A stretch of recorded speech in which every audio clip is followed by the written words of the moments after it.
तो इंट्रोडक्शन करना है रैंडम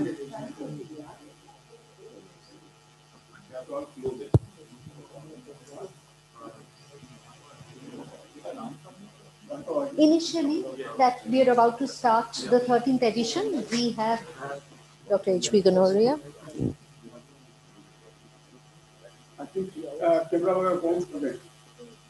Red, start करें. एक मिनट है मोबाइल में मेरा हो जाएगा ना आपको दिख रहा है लाइट आ रहा है ऑन कैमरा ऊपर से देख रहे हैं तो ऊपर से कंट्रोल कर रहे हैं सब लाइट आ रहा है पूरा यहाँ पर आई थिंक बिकॉज़ यहां से हां लाइट प्रॉपर्ली आ रहा है क्योंकि लाइट साइड से आपको का चेहरा पे नहीं आ रहा है वो लाइव आ रहा है लाइट नहीं आएगा ठीक है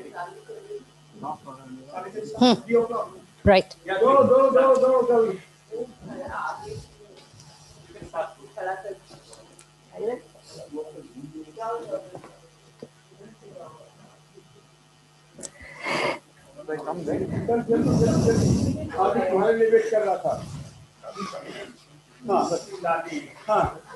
The countdown to the 13th edition of the World Confluence of Humanity, Power and Spirituality has started, and right now we are going to commence with the auspicious lighting of the lamp. We have Dr. H.P. Kanoria, the leading light who has kept this flame enduring and alive for since 2010 when we first started our confluence. Dr. H.P. Kanoria, Srimati Champadevi Kanoria, Hemant Kanoria, Madhulika Kanoria, Sunil Kanoria ji, Sunita Kanoria ji, Raghav, Avanti, and all the auspicious dignitaries, Avni, Aditya, the distinguished members of the family and guests present here today would now light the lamp and start this very, very one-of-a-kind, auspicious World Confluence. Welcome all our viewers all over the world, and let's have a very, very big and resounding applause. As you all know that former heads of the state, including two former presidents of our country, they have all been part of this confluence, and not only them, not only political personalities, spiritual gurus representing all kinds of religious fora, but also most distinguished luminaries from all walks of life have made this World Confluence possible. It cannot be repeated too much that this is a challenging concept for every one of the members who have been keeping this flame alive. For the last 12 sessions, we have reached the 13th session, but perhaps the challenge was greatest this year with the raging pandemic. 13, as we know, does not have very positive vibes, but this year we thought maybe the pandemic is going to defeat us, but no, the World Confluence is very much on. We have defeated the pandemic.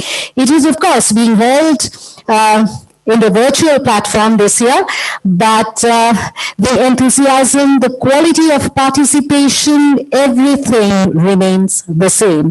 Dr. H.P. Kanoria has made it absolutely sure that the World Confluence, the one-of-its-kind World Confluence on spirituality, power, and humanity, does not slip even a bit from the high benchmark that it has set for itself. The wicks of the flame light our path, and the 13th edition is very much on. It has started. Avni and Aditya, they would be lighting the final wicks of the lamp, and with this beautiful visual, with its metaphoric connection of removing darkness, showing us the path, is definitely going to be an enduring symbol of the World Confluence. Thank you so much. Thank you very much. Dr. H.P. Kanoria, his family members, our esteemed guests, starting the World Confluence. We thank all the members, and as they take their seats in the auditorium, we would request Dr. H.P. Kanoria to stay back and introduce and welcome every one of you. Dr. H.P. Kanoria is truly an authority on spirituality, and we look forward to his welcome address where he incorporates his philosophy, his vision of life, his unique perception and concept of spirituality. Thank you so much. Thank you very much. May we now request Dr. H.P. Kanoria to kindly take over.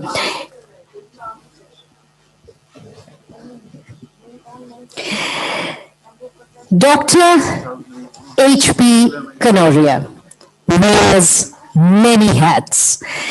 As we all know, that he is a renowned industrialist, a banker, a journalist, educationist, philanthropist, social awakener, and, of course, last but not the least, the founder of the World Confluence of Humanity, Power, and Spirituality, a worldwide mission to serve humanity and arrive at more and more evolved awareness of spirituality. May we now request Dr. H.P. Kanoria to take over and welcome all our viewers all over the world. Welcome all to the 13th World Confluence of Unity, Power and Spirituality. On behalf of my family and myself, I wish you and your family a Merry Christmas and Happy New Year. I deeply express my gratitude to all eminent speakers for their gracious presence to latter years. Their relevance will imbibe and ignite the spirituality to years. You will wonder that what is the World Confluence of Unity, Power and Spirituality? It is the confluence that all the religions get together and unity, get together for the sake of the humanity, how to serve the humanity. Bhagavan Sri Ramakrishna has said, serve the humanity, that is the worship of the God. And power, we have got the inner power and outer power. So we have to balance the power, outer power, that is the power of money, muscles, and power. And inner power that we have to ignite and imbibe, the inner power which the God has given. The universe is the manifestation of universal Father, God. God is our Father, Mother, and friend. God was alone. He said, I am alone. Let there be many. Eko ham bahu shami. God has manifested. Yes, in his own image. We are a unit of his cosmic divine intelligence. We are perfect and divine. God is seated in the hearts of all beings. God is the force within us. In hearts is unity and diversity. Lord Krishna has said to his disciple Arjuna on the battles in the Mahabharata, the entire universe has been manifested from my form. All beings are dependent on me, but I am not dependent on them. Maya tat nidam, I am seated in the hearts of all beings. He is everywhere, the pure and formless one, the Almighty. He is the source of all strength. He is worshipped through devotion and love for his love's sake. He is all merciful. We are punished for our own action as there is reaction for every action. God is omnipotent, omniscient, omnipresent. God is everywhere and in everything. Truth, internal order, austerity, simplicity, hard work, devotion, humility and humility, uphold Mother Earth to give us bounty to live a full span of life happily and united, amidst diversity in the grace, free from ego. A span of life as given by the God in 100 years. Humility is the essence of all religion. Spirituality imbibes and ignites one to work hard with devotion, righteously, fearlessly, and selflessly to create and generate wealth. Let us have the cosmic cooperative spirit. Spirituality manifests divinity within. It creates the international bondage, one family, one world. Spirituality infuses the elements of balance and happy living in the physical and mental state with all. Intellectual faculty and intuition are developed. Life is balanced. So it is essential to specialize the while living in the world and discharging duty with devotion. Feel the presence of God in thoughts and action. He will guide our thoughts and action. We will overcome the storms of their life without courage and joy. Spirituality gives the depth of intelligence and intuition to cross the ocean of problems. Go conspire with a person who works righteously with the true spirit of the Almighty. What is the true spirit of the Almighty? It is the welfare of all. Protect the universe. Swami Vivekananda said, if we give up spirituality, the result will be that in 3 generations we will extinct. The river of material joy dies up quickly. We need to change ourselves. World will change. Immortal soul is embodied in the mortal body. We are the soul of immortal bliss. We listen to and foster spirituality. Let noble thoughts come to us from everywhere. The world is facing unprecedented and challenging time. We can only tide over this storm by building up our spiritual muscles of iron and nerves of steel. Let us march ahead with firmness and determination, keeping high the flag of humility and spirituality to manifest the divinity to overcome global hunger and global warming. Even in the battlefield of Mahabharata, Lord Krishna has told Arjuna to do your work righteously. Do your work. So while in this world, we hold the feet of the lotus, feet of the God, and do our work righteously.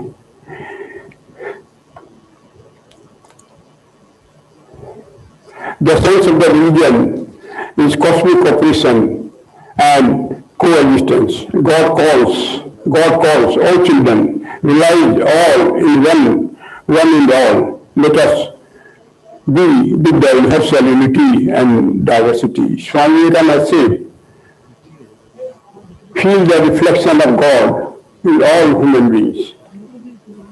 And I would like to tell a story from Vedic, how to respect the parents. Lord Vishnu told Narad, find out a devotee and lover of mine. Narad came to the earth and he returned back and he said, the Ghansam is a devotee and lover. God said, no, he is not my lover and devotee. Come along with me to the earth. He came on the earth and went to the house of December, a money merchant, wealthy merchant. Now I called December that Lord Vishnu has come. December said, no, I am serving my parents. I am giving the bath to them. Wait there. Half an hour went. Then again Narad called. December said, I am feeding my parents. with please. And 10 minutes passed. After that, December came and fell on the feet of lotus, feet of the Lord Vishnu. Tears were flowing from his eyes. Lord Vishnu blessed him. No, it is a duty to care for the parents, nurture the parents. And I am very pleased with you. The Lord bless me, Mother bless me, and I will live in your house forever. Om Amen Amen Ekukara Avla Malda. Thank you all for your presence. Thank you all. Thank you so much. We thank Dr. H.P. Kabaria. Thank you, sir, for this wonderful introduction to the World Confluence. And now we move on and invite one of our most awarded for speakers, Mr. Shiv Khera. Shiv Kheraji, as we all know, is an author of repute. He's an educator, he's a business consultant, and of course, a much sought after speaker. He inspires and encourages individuals to realize their true potential. He has taken his dynamic personal messages, his very own way of thinking, to the world, all across the globe, and 40 years of research and understanding has put millions on the path of growth and fulfillment. The pandemic had created unique opportunities for all people all over the world to listen to Shiv Kheraji, and he has done more than 100 webinars, and millions of people all over the world had logged on to his webinars and had been benefited in various ways. Shiv Kheraji is already with us today, and he is a brand ambassador of the Round Table Foundation, a very positive person who is able to bring out the positives out of everyone, and that is why his talk today would be on turning setbacks into comebacks. In the time of the pandemic, where positive is perhaps the most negative word, we really need to hear from this genius who had coined this extraordinary line. Winners don't do different things, they do things differently. Please welcome Shiv Kheraji. Thank you very much. Am I audible? Am I audible? Hello? Am I audible to you? Am I audible to you? Can you just say hello or yes something? Hello? Am I audible to you? Shiv Kheraji is online and we are about to hear him speak. Am I audible to you? Can you respond, please? Am I audible to you? Ma'am, am I audible to you?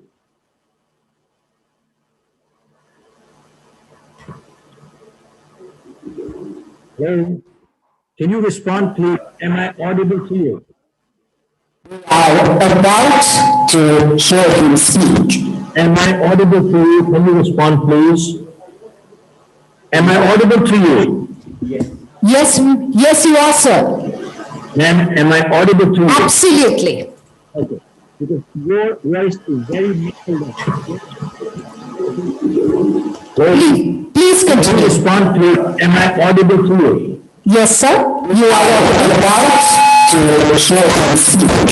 Am I audible to you? Can you respond, please? Am I audible to you? Yes, you are, sir. Ma'am, am I audible to you? Absolutely. Okay. Because your voice is very muffled. Please continue. Respond, please. Am I audible to you? Yes, sir. You are about And my audible on pause. Am I audible to you? Yes, yes, you are, sir. Am I audible to you? Absolutely.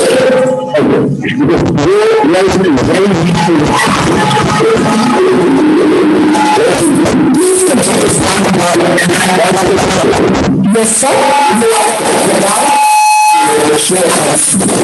And my audible on pause.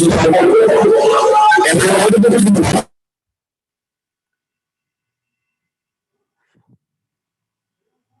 There's a lot of disturbance. I don't know what's the matter.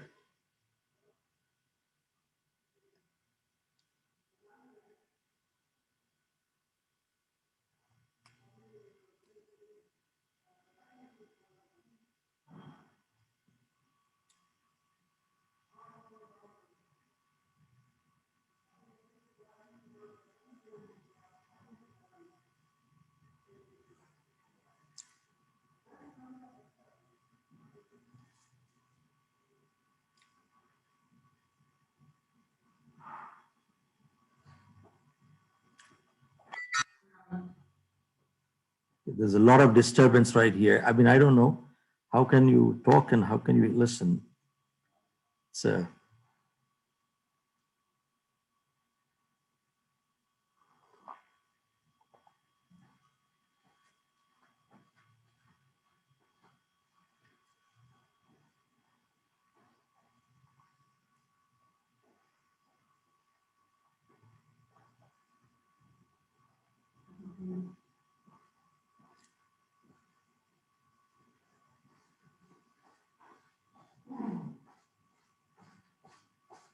Rajiv, there's so much of disturbance coming from there. It is so much of static and the noise all over. I mean, now they've just gone away, but it's impossible to talk and even we can't even listen to them properly. And I keep talking, they're not even responding. I mean, it seems there's a time lag. By the time I'm talking, it takes another few minutes. By the time they say, "Oh, I heard you," now they say yes. So I don't know what thing is all about. I mean, how can you figure out, because with so much of disturbance, how do you talk? No, you're talking. Your phone is, this is. No, I'm on here. I mean, I'm on here, and I have no idea. So, and when they were on, there was so much of disturbance both sides. I mean, you can't even listen to anybody. What's up? And they were not even responding when I was asking till after some time.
Folks, sorry about the glitch. Can they hear now? No, I'm okay now. I'm just turned off. This is okay. Everything is okay here. Can they give us a go ahead?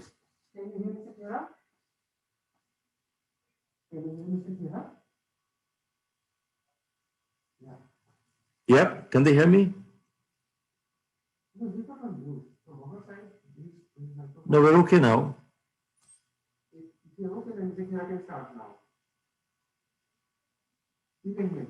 Okay. Well, folks, sorry about the glitch on the technology side, but I congratulate the Spirituality and the Humanity Foundation.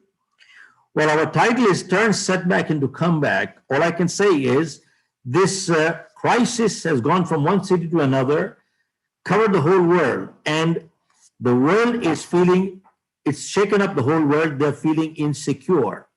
And it is causing a lot of stress, anxiety, frustration, depression, and even anger. And none of us have all the answers. Certainly I don't. But all I can say is, folks, stress is both normal and natural. Anybody who says they have no stress belongs in the lunatic asylum. Now, all stress is not bad. In fact, it is stress that makes us perform. Folks, have you seen at the athlete at the Olympics?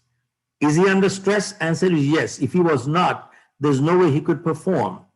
Now, the only example that I can think of is the race course, either we have seen in the real life or in the movies, the thoroughbreds, when they are being taken into the cabin, they're not walking casually relaxed. They're all jumping like this. Why? They're under very heavy stress.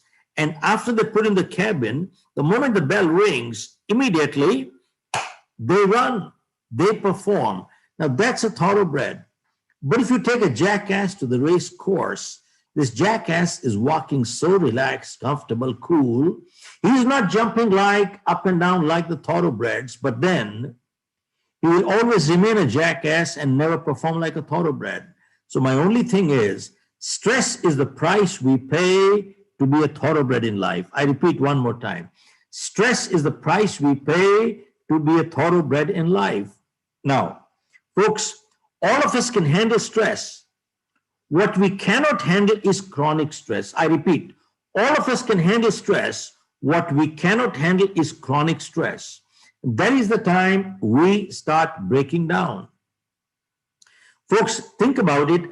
How come under the same set of circumstances, some people break records while others break themselves? How come? Identical circumstances. Now, this crisis has impacted us three ways. One, impacted our life. Two, our livelihood. And three, our lifestyle. How has it impacted our life? Folks, none of us know who will be in quarantine next. Nobody knows. And what we do and where we go and who we meet could be a matter of life and death. That's the life part. The second is the livelihood component. Is now all over the world, there are three kinds of people. The super rich, the mediocre, and the poor. The poor people are the worst hit. They're the daily wage earners. They work during the day, eat in the evening. They're the worst hit. Now comes the super rich. Super rich, they don't have a livelihood problem nor a cash flow problem. I was just reading last week, Apple Computers has $250 billion in cash reserve. Now they don't have a cash flow problem. And similarly, the Adani, the Ambanis, I don't think they have a cash flow problem. I'd be surprised. Now that leaves the mediocre. Mediocre people are like me and some of the listeners. They're thinking, will the crisis finish before the money, or will the money finish before the crisis? That is a big concern. Now, every few years, you hear a buzzword. A few years ago, the buzzword used to be startup, startup, startup. So everybody was starting up. And then the buzzword came, made in India, make in India, make in India. But now the new buzzword is work from home. Folks, maybe in the IT industry, you can possibly work from home. But how can you work from home in a construction industry? How can you work from home in a manufacturing industry? You can't. Well, there are some real issues. But now the big issue comes in is, I had a banker visit me the other day and I asked him, how is the work from home working out? You are paying salaries. Are you getting the output from them? He said, Mr. Khera, the 80-20 rule applies. And the 80-20 rule says only 20% of people are responsible. They can work without supervision. But the 80% people still need supervision. Even if you give them measurable targets, they still need supervision. And sadly, people who are not mature, they think working from home is a paid vacation. It's not. So important thing is there are major concerns that come in here. Now comes the livelihood part. Now, till the lockdown came in, all of us were in the fast lane. We were running. We had no time. Now look at the paradox. The amount of time-saving devices we have today, we have never had that many in history. And yet we don't have what? We don't have time. Now, why don't we have time? Because somewhere we messed up our priorities. And I'm not just giving lectures here. I'm guilty myself. And when we mess up our priorities, we forget to distinguish between what's urgent in life and what's important in life. Folks, urgent may or may not be important, and important may or may not be urgent. But the interesting thing is, whenever we ignore what is important, it always converts into urgent. Now look at this. Health is important, but it's not urgent. You see, exercising every day is important, but it's not urgent. If I have a crucial meeting tonight and if I cannot exercise, it's not the end of the world. But if I ignore my health long enough, guess what happens? I land up in the hospital. See, interesting thing is, whenever we ignore what is important, it always converts into urgent. Now, in life, relationships are important, but they're not urgent. But whenever we ignore relationship long enough, guess what happens? We start talking to our lawyers. Now, folks, what this crisis has done is literally made people step backwards and to reevaluate their priorities. You ask people, why do you go to work? I go to work for my family. Why do you work hard? I work hard for my family. Who are the most important people in your life? My family. Who are the most neglected? Also my family. What a joke. Sadly, the most important people many times become the most neglected too. And what this crisis has done is made people step backwards and say, reevaluate our priorities and see the direction. Till now, we were running all right, but we need to check, were we running in the right direction? And now people have realized in life, direction is much more important than speed. I repeat, in life, direction is much more important than speed, and that is crucial. Now, with that in mind, I do want to mention something rather crucial on the livelihood side. See, going back about 45 years ago when I left India, went to US, I'm not that educated. I'm a BCom 3rd division. I failed my 10th. I come from a business family. We had coal mines. The government took over. They were nationalized. And we literally came on the street. Street means street. Now, some families had money. Our family did not, because my father had died when I was in college. We were left the liabilities and the assets were gone. And I was married just 4 weeks then. And I remember a year later, my daughter was born. And I saw some of the last piece of my mother's jewelry to get released from the hospital. I did not have $10 to buy milk that night. I tried my hands on 3 businesses with no money and I failed in all 3. Finally, November 13, 1975, I left India, went to US, initially went to Toronto and started life with a bucket in my hand, washing cars door to door. For about a year and a half, I was washing cars. And totally by accident, I got into selling life insurance. And within 3 months, my manager called me back to fire me for non-performance. Now, from this point onwards, what changed my life, I became a multi-million-dollar producer, moved on to the US, got into 3 businesses. I bought out a company out of California in 1984, started a New Jersey operation with no clients, and I sold my company with close to 500 clients for a decent sum. Now, why am I sharing this with you? Very important reason. See, while I was selling life insurance, I was on 100% commission. I would not get paid any money till I sold. But I saw there were some people who were on salaries and they were not doing the job. And that is the time I understood the difference between making money versus earning money. Making money is criminal, earning money is spiritual. Are you with me? Making money is criminal, earning money is spiritual. Now, what is the difference between them? When we earn money, we put our energy and ethics behind it. That is called earning money. And that is where we started talking of wages without work amounts to stealing. And all these things, I don't think any school and college is teaching today anywhere in the world. And sadly, today, most people want to make money. Very few want to earn money, and that is sad.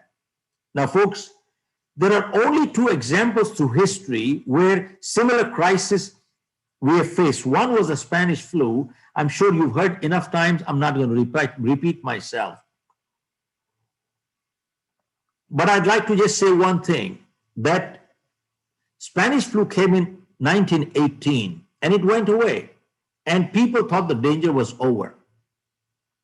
But it came back the second phase in 1919 and killed 50 million people were dead. And that is sad. So I'm just saying that because many places the second phase is not even there or it's coming. And in US, close to 300,000 people are dead. And they're saying the second phase is not even there. In India, close to 160,000 people are dead. All I'm saying is just because the lockdown is over doesn't mean the danger is over. Now, the second part was the Great Depression of 1929. The banks failed, stock market collapsed, people lost their savings, and $100 became $15. And 15 million people became unemployed. Now, 15 million 100 years ago is equivalent to 50 million today because the population of the US was only 120 million at that time. And folks, I just checked last week, close to 50 million people in the US are unemployed. Now, here is the silver lining. Research and experience shows that whenever unemployment goes up, self-employment always goes up. I repeat, whenever unemployment goes up, self-employment always goes up. Now, during that Great Depression, when people had no money, no risk-taking ability, no education, no technology, there were some people who started their business during that time, and today they are household words. I'm going to share only 3 examples, and what they had was they were solution-focused people.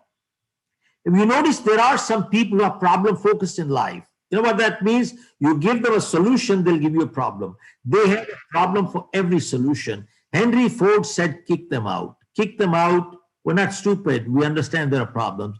But we need somebody who is solution-focused. Now, folks, I'm going to share only 3 examples with you. One was a man by the name of George Jenkins. He started a retail outlet in his neighborhood of non-perishable durable goods. Now, these 2 words are very important. Non-perishable means if they perished, means 100% loss. Durable means if they can't sell, at least they could use it. This is how he started 100 years ago. And today, his turnover is $30 billion, net worth $6 billion, and he has 1,000 retail outlets in the US.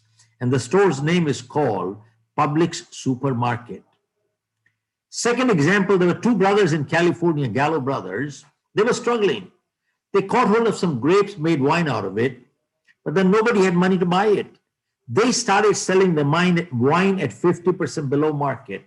And today, Gallo Wineries accounts for 25% of wine trade in the US, and valuations are close to $10 billion. And third example was a man by the name of Simplot. He had a patch of land, he started cultivating potatoes.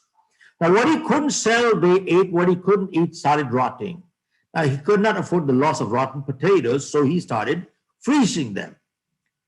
This is how he started 100 years ago, and today, he accounts for 33% of the French fries business in the US with close to $12 billion in valuation. Now, folks, I don't want to leave my listeners with the impression that you and I start any business and all of us will become billionaires.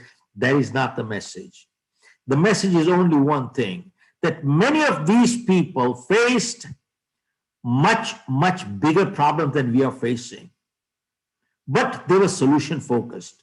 And all we need is today to become solution focused. And I want to repeat, think about it. How come under the same set of circumstances, some people break records while others break themselves? How come? Identical circumstances. Now, how do we overcome this crisis? Let me share with you some steps if I have time enough. Normally, I cover 9 steps, but at least I'll find time to do at least 4 or 5 today. Folks, the way to overcome the crisis is, the first one is the serenity prayer. About 45 years ago, I attended a program by Dr. Norman Vincent Peale, the man who wrote the book Power of Positive Thinking. There were close to 1,000 people. Dr. Peale came, looked at everybody and said, "You people appear so cool, calm, comfortable. It appears nobody has a problem here." Then he asked, "Does anybody have a problem here? Who doesn't have it?" So everybody raised their hand. We all have problems. Then he asked, "How many people would like to get rid of the problem?" Again, everybody raised their hand. And then Dr. Peale said, "While I was coming here, I came across a place where I saw some people lying down, all stretched out, comfortable. They have no problem whatsoever. How many people would like to know where that place is?" Everybody raised their hand. And then Dr. Peale said, 2 blocks away from here, there is a cemetery. Ek Shamshan Ghat hai. There is a cemetery. There are people lying there, all stretched out, comfortable. They have no problem whatsoever. Then he asked, how many people would like to get rid of their problem? Nobody raised their hand. Everybody put their hand in their pocket. And then Dr. Peale said, remember, problem is a sign of life. So long as we are alive, we shall have problems. The day we don't have problems, we'd be dead. And when you're running short of problems, that is a time to get on your knees and pray to God and say, have you stopped trusting me anymore? Send me some problems. And that day, he gave a prayer, which is called the Serenity Prayer. In my opinion, it is the crux of life. And in the past 45 years, I have never left my home without the prayer, and I've come across a lot of adverse situations, and this prayer has helped me tide over. I'll say it twice, one in English, once in Hindi. It says, God grant me the serenity to accept the things that I cannot change, and courage to change the things that I can, and wisdom to know the difference what I can and what I cannot. परमात्मा मुझे संतुलन दो, जो मैं बदल नहीं सकता आपकी सौगात समझ के स्वीकार करूं, और अगर बदल सकता हूं तो मुझे इतनी हिम्मत और हौसला दो कि मैं उसे बदल दूं, और इतनी सुबुद्धि दो कि उनमें फर्क बता सकूं क्या बदल सकता हूं और क्या मैं नहीं बदल सकता. Folks, if you dissect this little prayer and analyze, it says it all. God grant me the serenity to accept the things that I cannot change. Let me ask you, can we change everything in this world the way we want it? Answer is no. Can we manipulate and adjust things to suit ourselves? Answer is no. There are many things beyond us, such as, I didn't choose my parents, neither did you. I didn't decide where I was going to be born, neither did you. If this is my height and the color of my skin, there's nothing I can do. And granted, sometimes people are born deformed. And sometimes bad things do happen to good people for no fault of their own. What wrong did they do? Who knows? How did this crisis come? I don't know, but it's here. See, it says, what I cannot change, let me accept it graciously, not grudgingly. Why? Because many times in life, we keep fighting the things we just cannot change. And we bring stress into our lives, and we become paralyzed, and we become unproductive. And it says, if I can change, then give me the guts to do it. And wisdom to know what I can and what I cannot. Now, when I wrote my new book, You Can Achieve More, which was launched in London last year, a year and a half ago, I took this thought 2 steps forward, and I wrote in that life is full of choices and life is full of compromises. Seems like a contradiction, but not really. Now, how is life full of choices? See, if I ill-treat you, I've chosen to be ill-treated, haven't I? If I treat you with discourtesy, I've chosen to be treated with discourtesy, haven't I? And if I light up a cigarette, I've chosen to invite cancer, haven't I? And if I drink and drive, I've chosen to invite an accident, haven't I? And if I exercise every day, I've chosen to invite good health, haven't I? And if I eat too much every day, I've chosen to be obese, haven't I? And if I tell lies, I've chosen to lose my credibility, haven't I? And if I tell the truth, I've chosen to be a credible person, haven't I? See, folks, life is full of choices. Now, very important thing, we are all free to the point of choice. But after we make our choices, the choice controls the chooser. We have no more choice. Our freedom stops. I repeat, we are all free to the point of choice, but after we make our choices, the choice controls the chooser. We have no more choice. Now, how is life full of compromises? Folks, as somebody said, well, in life, we cannot choose the cards that are dealt to us. What we can choose is how we play the game. And sometimes nature gives us a lemon. The choice is ours. Do we cry or do we make lemonade? That's a choice we make. Now, many times people ask me, Mr. Kera, people who are successful, don't they make mistakes in life? And people who fail, don't they do positive things in life? And my answer is that people who are successful, they do make mistakes. But remember, making a mistake once in a while does not bring failure. Repeating the same mistake again and again is what brings failure. And doing something positive once in a while does not bring success either. Repeating the same positive behavior again and again is what brings success. And that is the key here all the way. Now, that is step one. And step two says, folks, convert your wasted time to productive time. How do you do that? I read somewhere 2 weeks ago that Nelson Mandela was in jail for 27 years. And somebody asked him after he became the president, Mr. Mandela, how did you survive 27 years in jail? And Mandela said, I was not surviving, I was preparing. Man, what an answer. I was not surviving, I was preparing. And from there we deciphered a quotation which says, I will not let this crisis define me. I will use this crisis to refine me. So convert your wasted time to productive time. How do you do it? Folks, a survey was conducted in the US. This was before the crisis. It said an average American watches 3 to 4 hours of television per day. This is before the crisis. Right now, there are people watching 8, 10 hours. And by the way, it is not average American. It is average European, Indian, Australian, everywhere. They're watching 3 to 4 hours of TV per day. So a man went to his friend who used to watch 4 hours of TV per day, and he asked him, how much did this TV cost you? So the friend said, cost me $1,000. He said, you don't know how to calculate things in life. He said, have you ever calculated your monetary value of your time? He said, no. But if I make $100,000 per year, and if I work 2,000 hours per year, my hourly rate comes to $50 an hour. And he said, you watch 4 hours of TV per day. 50 multiplied with 4, $200 per day, multiplied 365, that comes to close to $100,000 per year. He said, this TV is not cost you $1,000. It is costing you $100,000 per year, which is more than your EMI on $1 million home. Folks, you don't know how to calculate things in life. That was, he was told.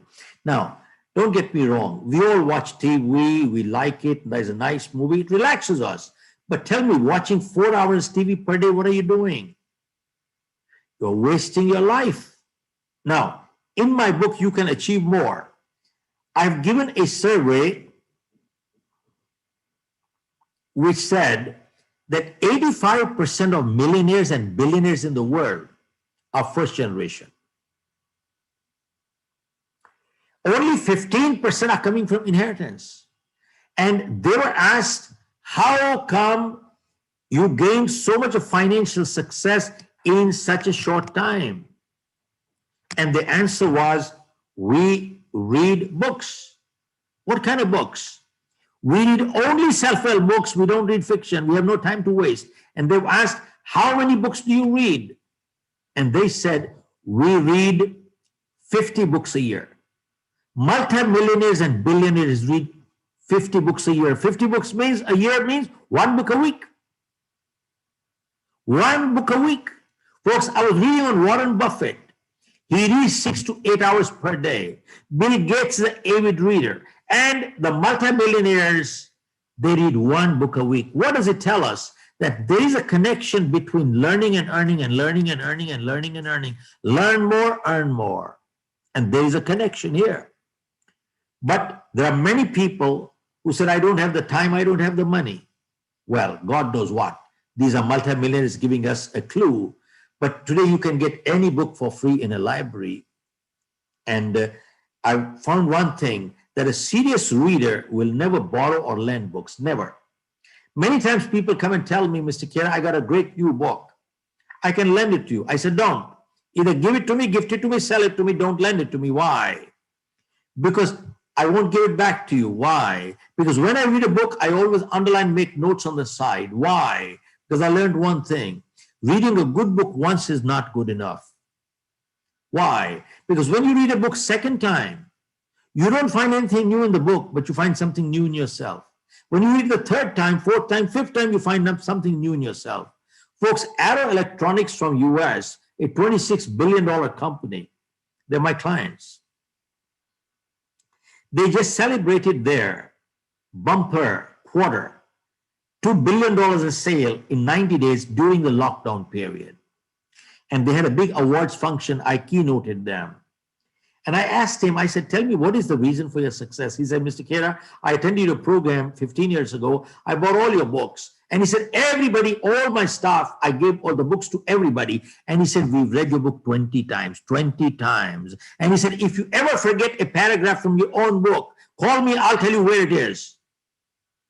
He said, we read your book every year.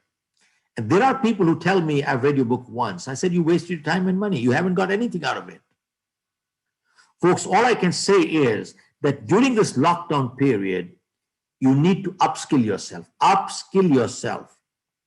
Folks, lockdown came in March. I did my first webinar on April 8th. Till April 8th, I was learning to do SMS for my grandchildren. I had never done an email in my life. I didn't know how to turn the computer on.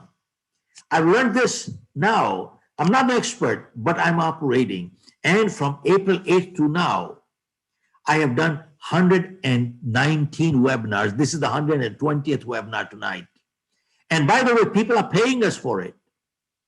It has opened up a new avenue for us, and I'm giving out dates in January. What I'm saying is, this is time to upskill. Look, Mandela said, this was preparation time. We need to understand that. Okay.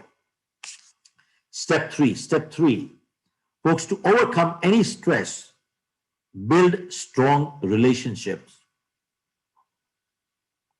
Folks, remember, our greatest asset in life is not our bank balance. It is our relationship balance. And I've learned one thing, that people who have good relationships, what they can achieve with one phone call, you cannot achieve with $1 million.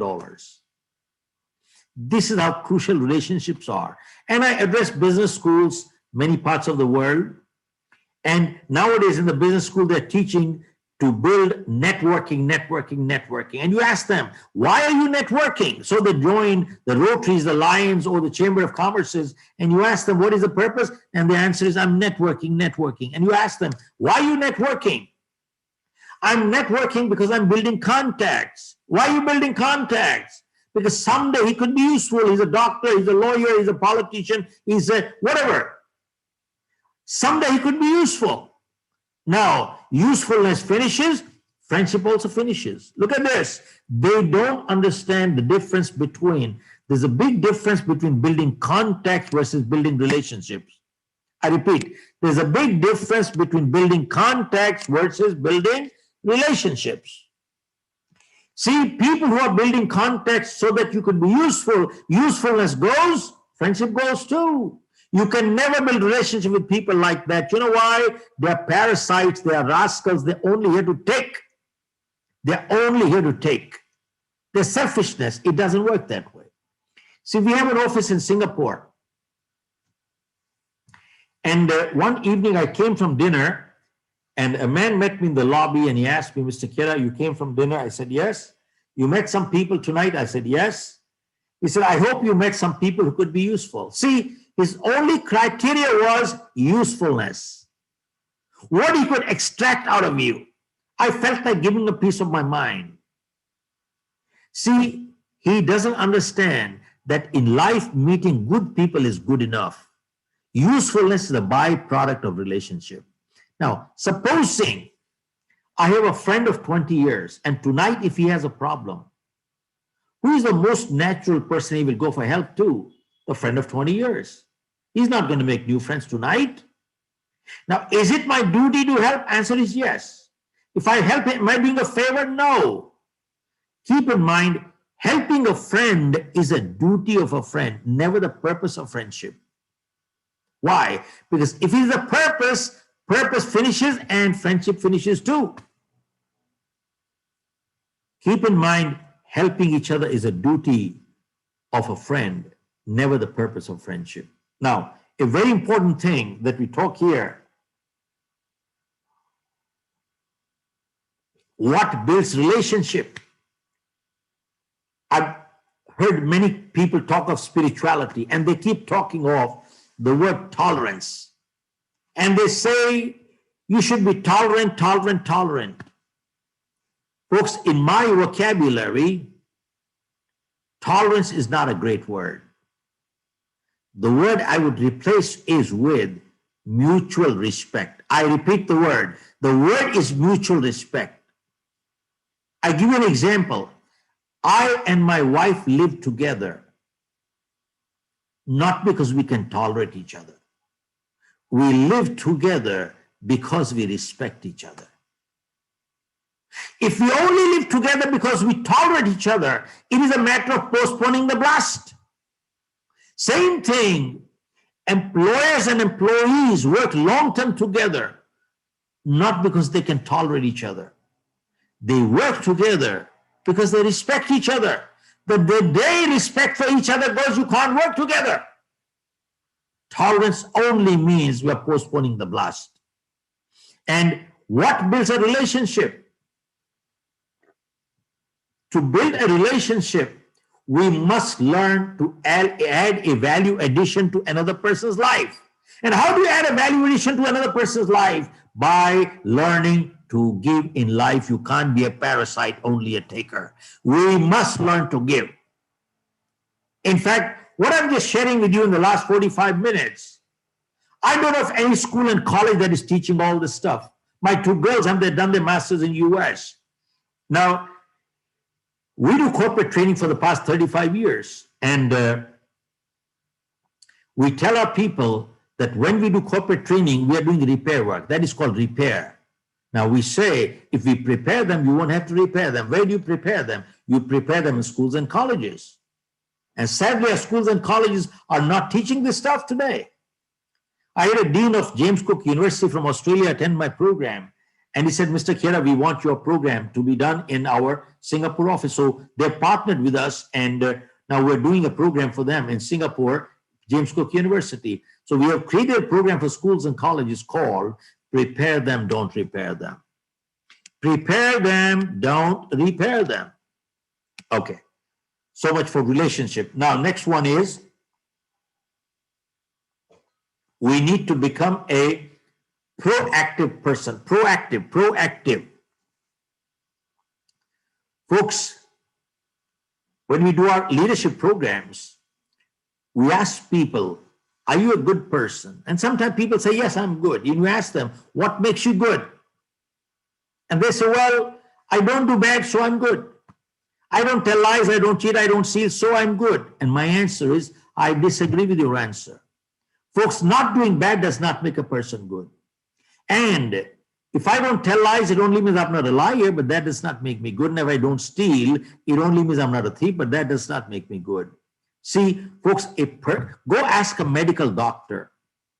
Absence of ill health does not mean good health. Not doing bad does not make a person good. A person must do good in order to do to be proactive. You must be proactively doing good in order to become a good person. So become a proactive person. Now, why do I share this? I've been doing leadership training for the past 35 years.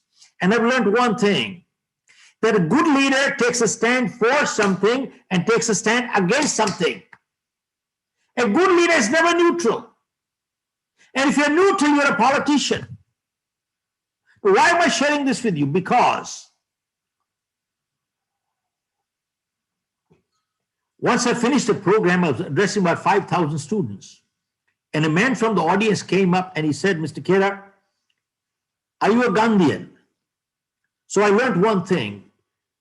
Before you answer a question, sometimes you need to clarify the question. And two, sometimes the best answer to a question is a question.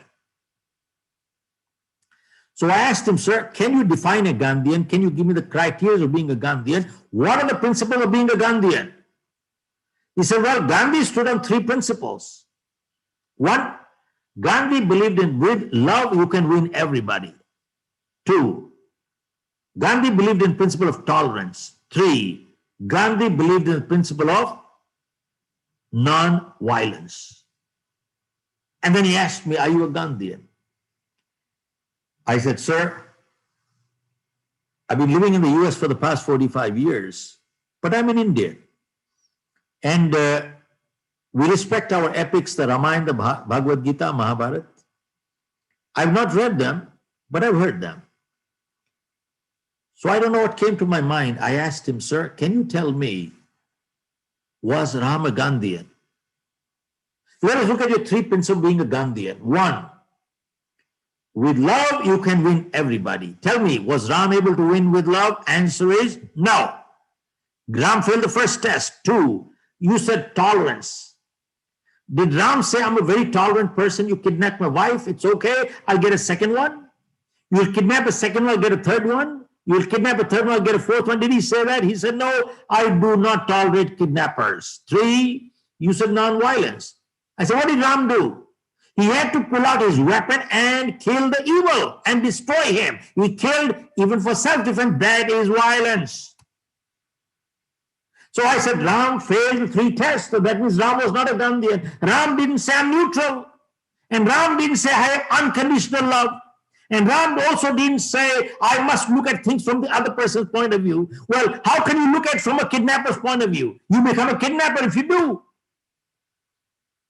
Folks, why go that far? Look at our life histories of 10 Sikh gurus. When the Mughals were forcibly converting into Islam, was the 10th guru, was he able to win with love? Answer is no. Did he say, I will tolerate the terrorism? He said no.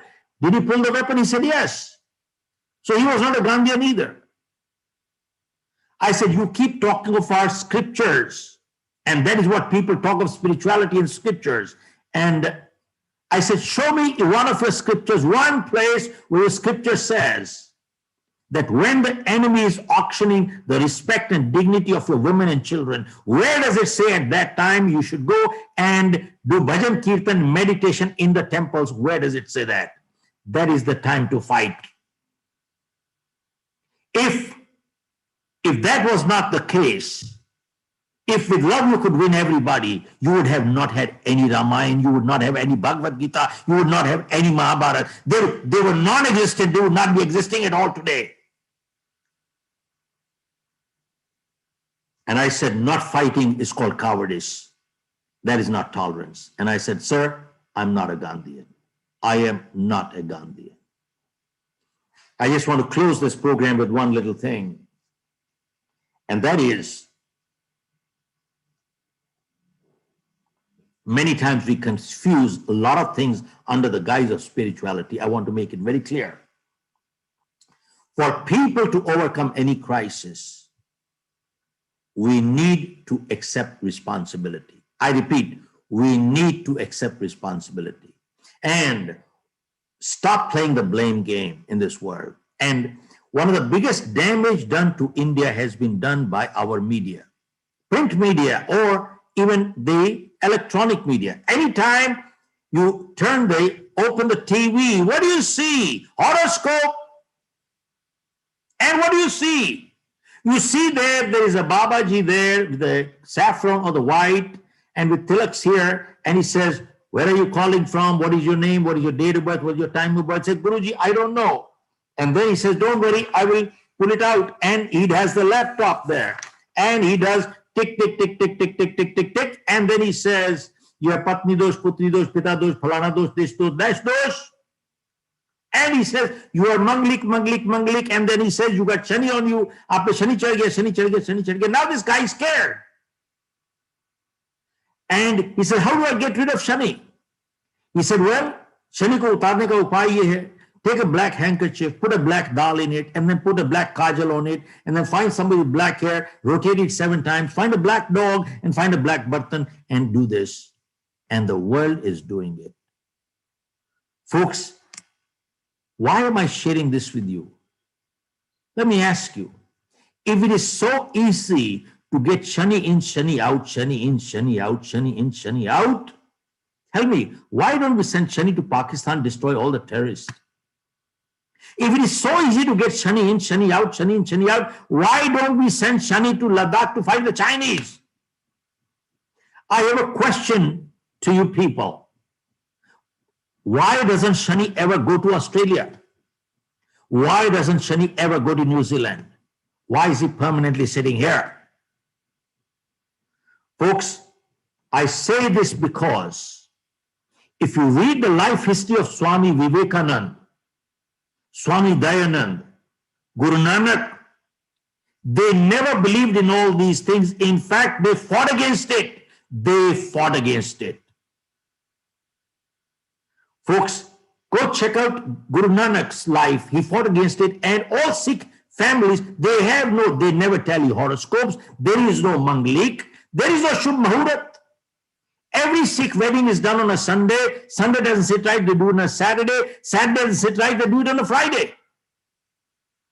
Folks, I share with you this article. It says superstition.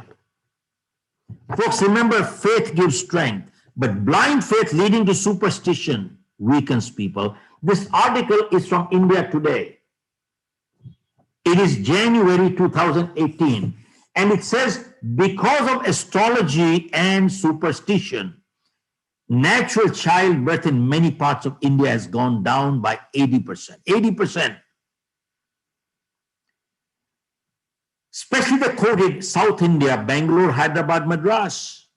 They said, you can Google and check it out, 80% of childbirth there is done through C-section operation. You know why?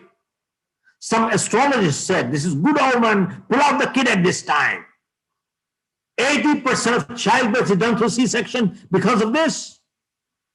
What is going on here? Every Saturday, all you find is at the traffic light, there are 7 mirchis and 1 nimbu. Get rid of shani here. And very crucial thing I'm talking is that today people talk, the cat has crossed the road. Folks, I share this because for a very important reason. Folks, we all have ups and downs in life. Yes, no. I see few faces come up here. Dr. Kavita, we all have ups and downs. Yes, no. Yes. Okay. Life is not always going up. Life is a roller coaster. We go up and down. And when we have a down, a person who's getting somewhere in life, they analyzes the situation, learn from it, don't repeat the mistake, they accept responsibility. But a person is not looking to get anywhere in life. He says, it is not my fault, my stars are not favoring me. They never accept responsibility and they say this is bad luck. And they keep repeating the same mistake again and again and again and again. Folks, I think my time is getting close to being up. How much time do I have left? Hello? I just want to close this with, do I have another 3 more minutes, 4 minutes? Hello? Mr. Hemant, do I have 4 more minutes? I just want to close. Yeah, please. Okay. Sure. Okay. You see, I just want to close this with one last thing, and that is, I was going to the airport once, and the driver hit the brakes so hard, the car came to a screeching halt. So I asked him, what happened? He said, "Saab, billi rasta kaat gayi. Billi rasta kaat gayi." So I asked him कि भैया अब क्या होगा? कहता साहब अब मैं गाड़ी रोक देता हूं, अब शगुन है, क्योंकि अगर जाएंगे तो कुछ नुकसान हो जाएगा. I said, if I miss my flight, तो बहुत नुकसान हो जाएगा. So I asked him कि भैया कब तक गाड़ी रोकोगे? कहता साहब जब तक कोई दूसरा निकल नहीं जाए. I said, फिर उसका नुकसान हो जाएगा. He said, that's his problem. This guy had the answer to everything. But then I asked him a second question. I said, supposing you were 25 yards behind, and supposing the cat had crossed the street, and supposing you had not seen the cat, in that case, you would have just gone ahead straight, and you would have been the first car. In that case, what would have happened? You know what his answer was? He said, in that case, बिल्ली की power कम हो जाती है साहब. बिल्ली की power कम हो जाती है. What a joke. सब आप हंस रहे हैं, जानते हो पढ़े लिखे PhD MBA यही कुछ कर रहे हैं today. Remember, faith gives strength, but blind faith leading to superstition weakens people. And there are people who go to the so-called God man today, touch their feet. The guy should be in jail, and people run to them and they say, Baba ji kya kare? One Baba says, beta preet karo, preet karo, preet karo. One Baba is selling preet, another Baba is selling honey, another Baba is mixing honey preet together and selling there today. Folks, all I can say is use faith as a strength-giving tool. Blind faith leading to superstition weakens people. And lastly, I want to conclude this with that this is time to give back. We are grateful to God. God has blessed us with good food, honorable living, but there are many people who don't have that. It is time for us to share. And I have seen videos from New York, Europe, everywhere all over the world. There are people coming forward to help underprivileged, and they're coming up with time and money and food, all kinds of things. But there is one community who has been honored all over the world. Hemant Sahab, this one community has been honored all over the world for the humanitarian service. And they've been honored by the government of Canada, Australia, New Zealand, UK, United States. This community has been honored all over the world for the humanitarian service. And that community is, guess what? The Sikh community of India. The Sikh community has been honored everywhere. And we're proud of it. You know why? The concept of sharing is not new to them. 500 years ago, Guru Nanak started the concept of langar, and today millions of people are eating langar there. Because the Sikh philosophy believes in 3 things. They're caring people, they're sharing people, and they're daring people. I repeat, they're caring people, they care. They're sharing people, they share. And they're daring people, they dare. They have the guts and courage to fight also. You know why? Because the Guru Granth Sahib and the philosophy, Sikh philosophy, believes in 3 pillars. Nam Jap, one Chak, Kirat Kar. Nam Jap is formless God, one God.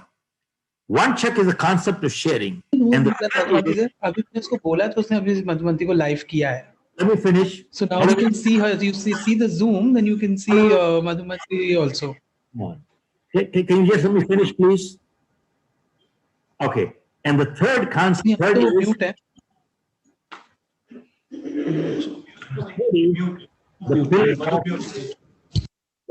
the pillar of Kirat Kar. I just want to ask these panelists here, have you ever seen a Sikh gentleman begging anywhere in the world? You will never find a Sikh as a beggar. You know why? The philosophy of Guru Granth Sahib is very clear. they work hard, honestly, and nothing is too small. Dignity of labor. They don't mind cleaning the bathroom. They don't mind cleaning the toilets, but they will not go begging. And the best part is, in the Sikhs, there is no caste. There is no caste. Every Sikh man is a Singh, and every Sikh woman is a Kaur. And I wish in India, if we had adopted the principles of the Sikh philosophy in this country instead of our own constitution, this country would have been totally a different country. Folks, with those words, I want to hand over the mic back to you. Thank you very much. Thank you very much, Mr. Khera. That was wonderfully illuminating. And since we are running out of time, otherwise we would have wanted this session to continue further. Thank you once again. And now we have Shri Hemant Kanoria, and Hemantji would now be addressing and talking to us about the huge experience that he has had, having been instrumental in presenting this World Confluence from 2010 onwards. Please welcome Shri Hemant Kanoria.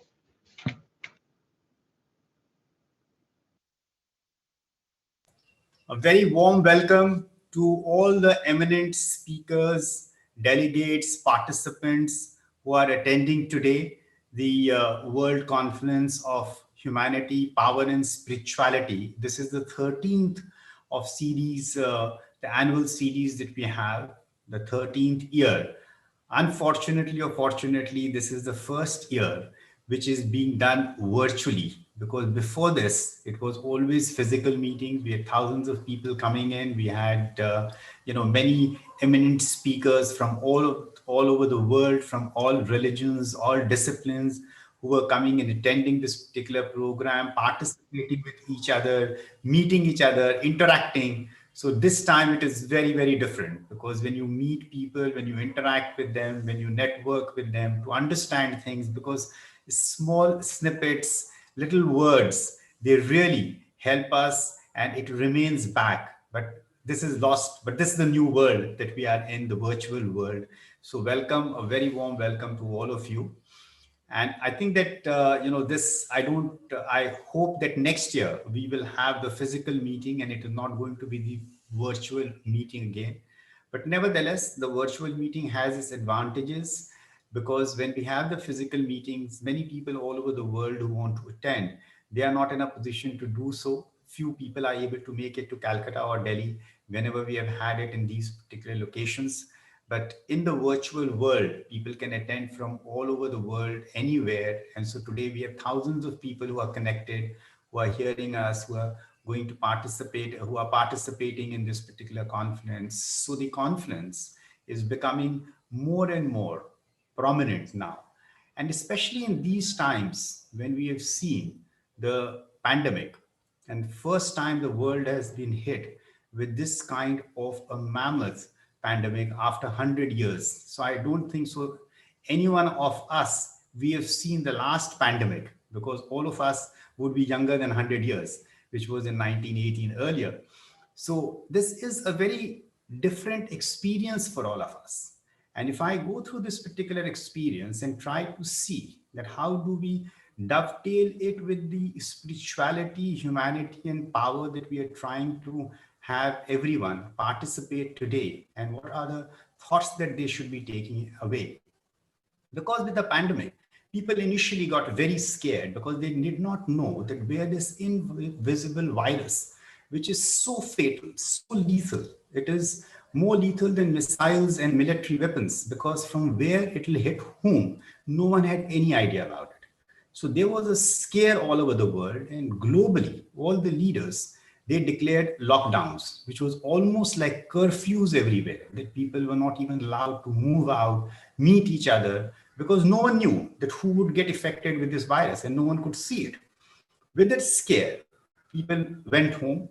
They did not know whether it is going to hit them.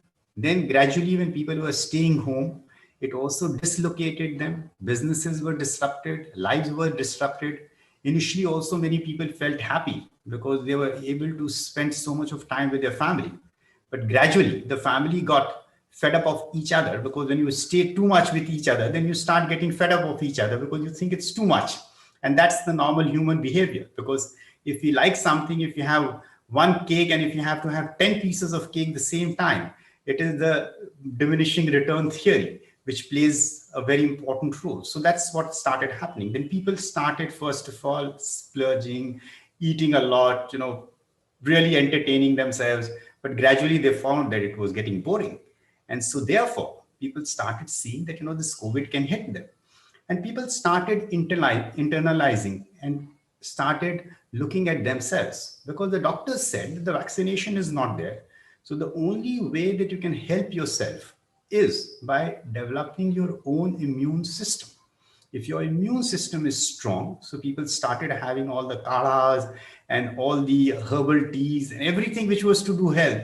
I think that turmeric was something which people were trying to just dose of turmeric like water so that they could build up their immune system. It does not happen in one day, but everyone started looking at themselves. So the learning was that people started going internal.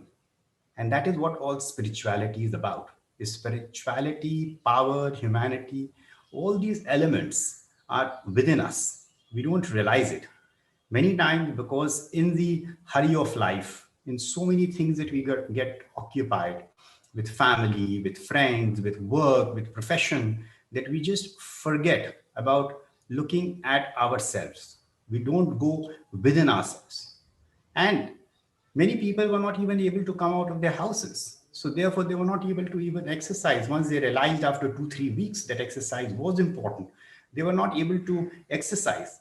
And that is where I go back to our own history of our country, that the teachings which we have from the rishis, that how the rishis used to be in their hermitage for long, long periods of time. They used to sit under the tree and meditate. And that is how yoga was invented. Yoga, the unison of body, mind, and soul. And therefore, what the yoga taught was postures, which were the asanas, which the rishis used to do because they were sitting at one place or in the hermitage, so which made them to exercise, which was important. And therefore, we have different postures in yoga, which is the asanas. Then you have pranayam, which was for the mind, that how do you calm your mind and have better control on the breathing. Again, this was important because the doctors said that if you want to improve your immunity system, and if you want to see that you are not affected with COVID, so you must exercise, you must do pranayam, so your lungs are better, you have better control on your mind. And the third stage was the sadhana, which is meditation, contemplation. And that is all, which was very important because contemplation again makes us go into ourselves and look at ourselves and reflect that where do we need to do improvements, where we are at what stage of life in our journey, because life is a journey. So where do we stand in our journey, whether we have crossed 10 milestones, 100 milestones, 1500 milestones, how many milestones we have crossed and how many milestones we have to cross further going onwards in life. And as our philosophy very well defines that this journey which we have is not a one lifetime. So maybe a person may be living for even 100 years, but the journey is not over because our soul's journey continues forever and ever. And we do not know when it began, we do not know where it is going to end and when it is going to end. So this is what life is all about. And that is what our philosophy teaches us. And spirituality is just that discovery, getting into the journey. Many people think that spirituality is about religion. Religion are just practices, which basically helps. There are lot of rituals which are there in almost all the religions. These are different paths to reach the same God. Or even I think that it is the beauty of our philosophy, and especially the Indian philosophy, the Vedic or the Hindu philosophy, which we are in a position to understand, that it does not say that there is God or there is no God. It only talks about our own self, our own discovering ourselves, our own self journey is what is fully articulated and expressed by all the philosophers, the scientists, the rishis who used to be philosophers and scientists, and basically they were in a position to, from their own experience, they were in a position to explain this aspect of life, which is spirituality. So I think that, we are, and especially in India and many parts of the world now, I see that everyone has been able to, in these 9 months of lockdowns, opening up, again lockdowns, partial lockdowns, and in some of the countries, we have second phase, third phase of COVID, which is going on. We know that the vaccination is on, but for everyone to get the vaccination and everyone to realize the benefits of the vaccination is also going to be a journey in itself. So vaccination is not the solution. Vaccination is definitely going to help us. The solution is that how do we improve our own immune system? What are the right things that we do for our body, for our mind and soul? The spirituality aspect is very important, because when we are locked down, when we are with our families, even today I see my children, my grandchildren, then they have a big problem because they are not able to go to their schools. They have to study virtually. It's a very different experience, because humans are not made to be locked up in a room and do work. Humans are, as we say, we are social animals. So as social animals, we need to interact with each other, even the children, because with interactions we understand different aspects of people, different aspects of life, of each other. We learn, we teach, we make mistakes, and that is a journey of life. But unfortunately, because of the physical contacts which is not there, we are missing on it. But I think that, everything has a lesson. We should not get disappointed. So this must be the lesson for the whole world, to just take a pause, to see that what they have to do internally to develop themselves. So I think that this is the right time for everyone, and I'm sure that everyone has been focusing on developing their body, mind, and soul. I see most of the people have become healthier. They have lost a lot of weight. I used to always wonder that, how sitting at home people can lose weight. But I see that, people lose between 5 kgs to 20 kgs of weight, because everyone has started realizing that if they are obese, then they can be attacked by the COVID. So COVID has been a good thing for the world, because it has helped us to pause, to look at ourselves, to develop our body, mind, and soul. And that is what our philosophy, the Vedic or the Hindu philosophy, talks about, that how do we internalize and how do we spiritually get onto the right path. Many people have started reading books where we have all the thoughts which has been defined by the rishis and great people who have had their own experiences, their journeys, which they share. But all the gurus and the sages, I've seen they have explained it very well, that the experience which they share is their own experience. They never are dogmatic to tell a person that this is what you should be doing or not doing. They share their experience and say that our experiences is our journey. So we can learn from those experiences. We may not learn from the experiences. That is our choice. If you do not want to learn from those experiences, it is up to us. But if you want to learn from those experiences, it is going to be good for us. But we have to have our own experience. There is no dogmatism which is there in the philosophy which most of us we believe in, which is in the Hindu or the Vedic philosophy, as we talk about. And that is why more and more people are accepting this philosophy, because it does not limit anyone. It does not define any boundaries.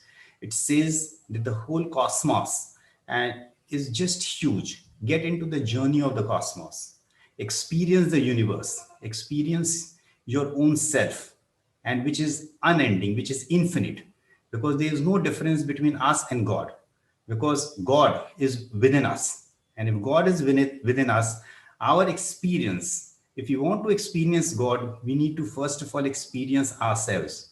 And that journey of our experiencing ourselves is the journey to true search of God. And that is what our philosophy defines it very well. I'm sure that, today and tomorrow we are going to have very fruitful engagements, discussion, discourses from eminent speakers. And I must express my gratitude to all the eminent speakers who have got together and all the participants. I'm sure that this journey of our lives will continue. It should be, and I wish everyone a lot of safety, good health, and because Christmas is just next week, so Merry Christmas and a very, very happy New Year to everyone. Thank you.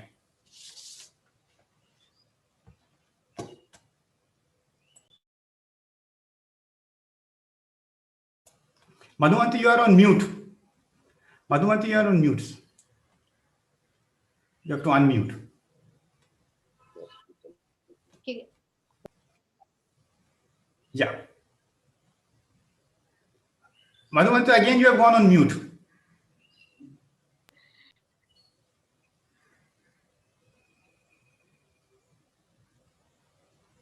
Sorry, Madhuvanti, you are still on mute. Can you mute someone so that? Can you hear me? Right. Thank you so much. Once again, for speaking beautifully and reminding us of the age-old tenets of our philosophy, the journey within and internalization. Before I invite our next speaker, we would just like to say that there are quite a few thousand people watching us, watching the first day of the World Confluence. And in fact, our platform has a message option. So whatever question you might have, please do send your questions via the chat box, the message option that you have in our platform. And right now, we are all absolutely dying to hear one of the great celebrities of our country, Padma Shri Srimati Anuradha Podwal, singer extraordinary, musician extraordinary, mainly someone who had allowed us to enjoy her wonderful music through the various popular songs in Bollywood. Although her virtuosity is limitless, she can sing any kind of songs, but perhaps some of us have identified very, very closely, very, very intensely with her spiritual songs, her bhajans, and all the spiritual songs that she has specialized in. Anuradha ji, welcome. And we have another beautiful lady with you, whom I'm sure you are going to introduce. Welcome to our platform, and we would love to hear you. Thank you so much. Namaste. Can you hear me? Yes. Okay. Namaste, Babuji. Thank you for making me a part of this wonderful conference, the virtual conference, online conference. And thank you, Rahulji. I think Hemanji has pretty much taken the words out of our mouth, and he has voiced so many of our thoughts. Spirituality is, of course, the base of our Sanatan Dharma, and it is that which keeps us grounded in all the situations, pandemic or any other difficulties also. It is sadly we see a lot of people mixing up with spirituality and religion. I feel that no matter what the religion, spirituality is the base of any religion, or it should be. I've been extremely fortunate to have a family who is extremely religious and spiritual by nature. Both my children, Aditya and Kavita. Kavita, whom I'm going to be soon going to introduce her, and she's taken up the same path. I would say the pandemic has taught us two very important things. One is how important it is to have a joint family. And having said that, it's like a buffer. You have the family to fall back upon in all sorts of crises, all sorts of difficult times. But at the same time, this pandemic has taught us a very, very important thing, that is how to live with yourself. And I think that is the most difficult thing, to live with yourself, because you have only yourself to answer. So these are the things I feel. And of course, with all these temples being closed, it has probably the gods have taught us that spirituality is not restricted to a particular religion. So it has also taught us to see the humanity and the spirituality in the doctors and the nurses and all those people in the public services who were helping us out, regardless of what caste or creed we belong to. Another thing, it has taught us that it's extremely, we had started abusing all the wealth or all the position that we had, and it is extremely necessary for us to live in moderation, however high we go or however low. So it has really made us very contemplative. And I would like to introduce you to my daughter Kavita. And I would really take this opportunity to say I'm extremely blessed to have a daughter like her, because she has been in the US for the last 5 years, that is 15 years back, and she worked in the UN. And the way she has conducted herself, and in spite of having lived in a Western country, that has not changed in the way she looks at spirituality. So she is a great pillar of strength for me. And I would like to introduce to you Kavita Paudwal Tulpure, who also has her dream, and it's a conviction that she would like to get the culture of yoga, other than yoga, the yoga, and introducing it as a curriculum in the colleges abroad. Of course, if allowed in India also, but sometimes I feel it's much easier there. And I wanted to bless her, and I wish her all the luck. Thank you very much. Kavita Paudwal Tulpure. Thank you, Ma. Namaskar, everybody. I hope you all can hear me. Can you hear me? Yes. Yes. Okay. Thank you very much again. That was such a wonderful introduction. Probably I don't deserve that much, but yes, I have been blessed and plentiful, because I have a mother who is in place of my guru. And thank you very much for this wonderful opportunity to represent Suryodaya Foundation also, which is a social initiative undertaken by Anuradha ji. I will be talking a little bit about it. And yes, but today, and I was told that, we had to be talking about spirituality and music, because, there's an immediate association of Anuradha ji, and थोड़ी बहुत मेरी भी association music से ही बनी हुई है. But I think जिन लोगों ने अनुराधा जी के भजन सुने हैं या उनके गाए हुए श्लोक सुने हैं, उन्हें कोई एक्सप्लेनेशन देने की जरूरत ही नहीं है. जो अनुभूति उन्हें आती है उन शब्दों को सुनकर, जो भाव उनमें उमड़ आते हैं उन भजनों को सुनकर, I think that is what spirituality and music is. I really don't think I need to explain that further.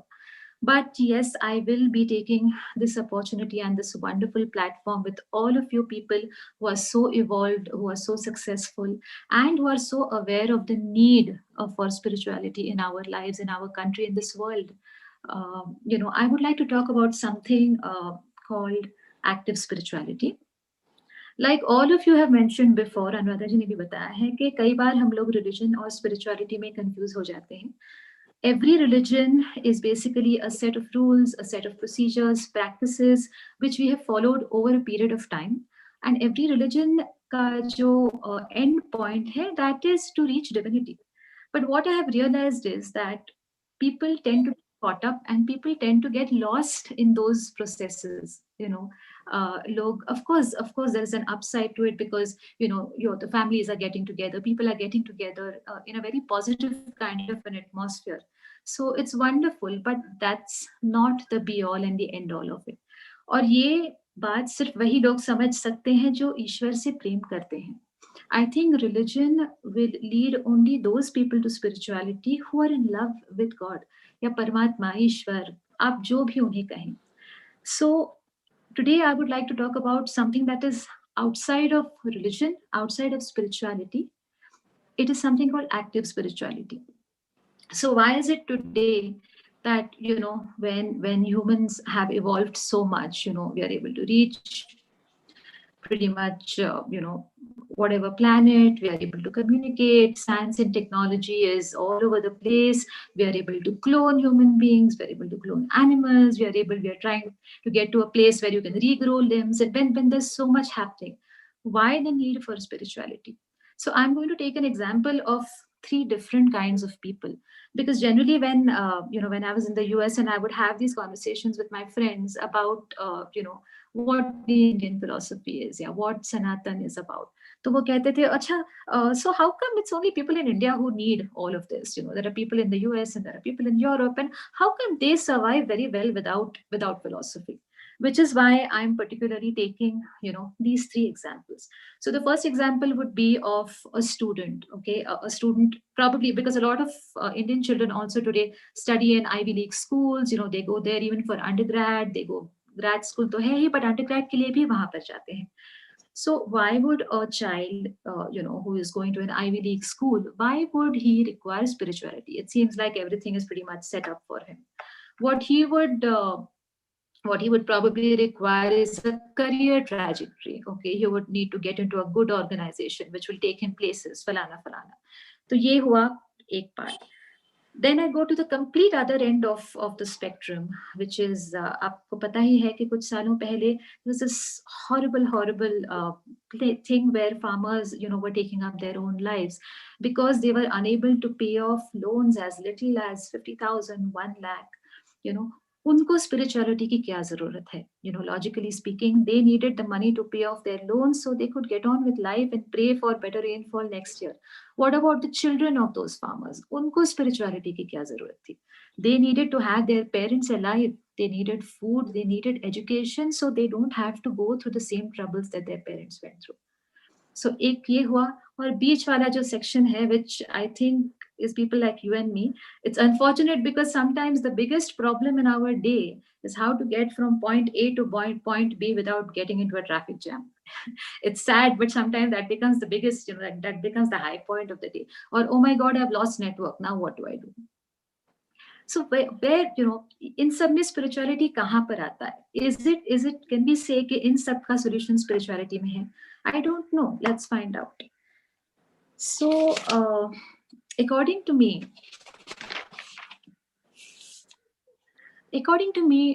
spirituality is like nature. Now, this is something that my mom had pointed out to me while saying something else. But today when I sat and, I thought I should be talking about a few things, what I realized is that the spirituality that we really need to reach out to is like nature. Why nature? Because nature intrinsically does not change. Okay. We are not talking about climate change, weather change. Nature basically जो है वही है. करोड़ों वर्षों से जैसा है वैसे है. Evolve हो रहा है, but it has not changed. Another thing is nature does not give knee-jerk reactions. Nature never reacts. Nature gracefully responds. What does nature respond to? Nature responds to your and my actions. Okay. If there is global warming happening today, it is because of human activity. अगर 6-8 महीने lockdown होने के बाद अगर रास्ते पर मोर नाच रहे थे तो वो भी ह्यूमन एक्टिविटी कम होने से ही है. So this is nature's, nature is not the sort. जैसे कल को अगर मेरी बेटी मुझे आकर कहती है, Mom, I want to go out with my friends, and I say no. Nature doesn't do that. Nature doesn't do a knee-jerk reaction. Okay, nature responds very peacefully. I feel that is what spirituality is. हम और आप और हर living organism के अंदर वो एक ऐसी चीज है, जो बहुत स्थिर है. Okay, it does not intrinsically change, it remains the same, and it never reacts, it responds. Okay. I feel that if we are able to reach out to that part of us, okay, which is able to actually take a minute, not give a knee-jerk reaction, not give an emotional outburst to every situation, or not give an emotional outburst to the person sitting next to you. I think that is the kind of spirituality that we need. That is the kind of unchanging, intrinsic, जो हमारे अंदर है, हमें उसे ढूंढना है. Also, I feel that this, so ye hua religion, ye hua spirituality. Now we come to something called active spirituality, which actually is the need of the day. Active spirituality is that when each of us discovers that common unchanging element within us, it is only a part of a higher element, जिसे हम परमेश्वर कहते हैं, जिसे हम परमात्मा कहते हैं, उस आत्मा का हम भाग हैं. और जिस दिन हर एक इंसान को अपने अंदर की आत्मा में परमात्मा दिखने लगा, that is the time he connects to that consciousness. And it is that consciousness that helps each one of us do the right thing at the right time, give the right reactions, receive the right kind of help from the right kind of people. So I feel, again, coming back to those three examples of the students and of the farmers and of you and me, probably if the student early on in life is able to connect with his intrinsic unchanging nature, maybe aage jaakar he will take a job, okay, which will not only help him get on the cover of a Time magazine, but it will also help him change the lives of people. And this is something that happens only when that command comes from the higher consciousness. Probably this same higher consciousness will stop that farmer from taking that knee-jerk extreme step. The same higher consciousness will reach out to the conscience of a business person who will help this farmer pay off his loan, or reach out to the consciousness of people who run institutions who can help with water.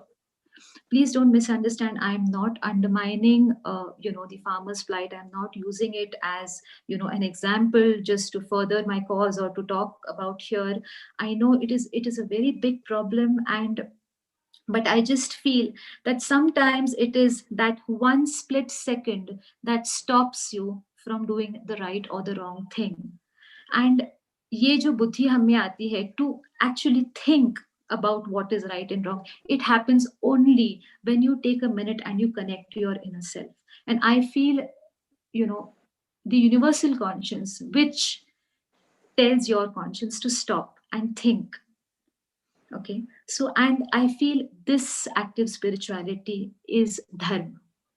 इसी को धर्म कहते हैं कि आपको कब कौन सी चीज कितनी मात्रा में करनी है, किसके साथ करनी है, क्यों करनी है, ये जो रियलाइजेशन है, यही तो धर्म है और यही हमारा सनातन धर्म है.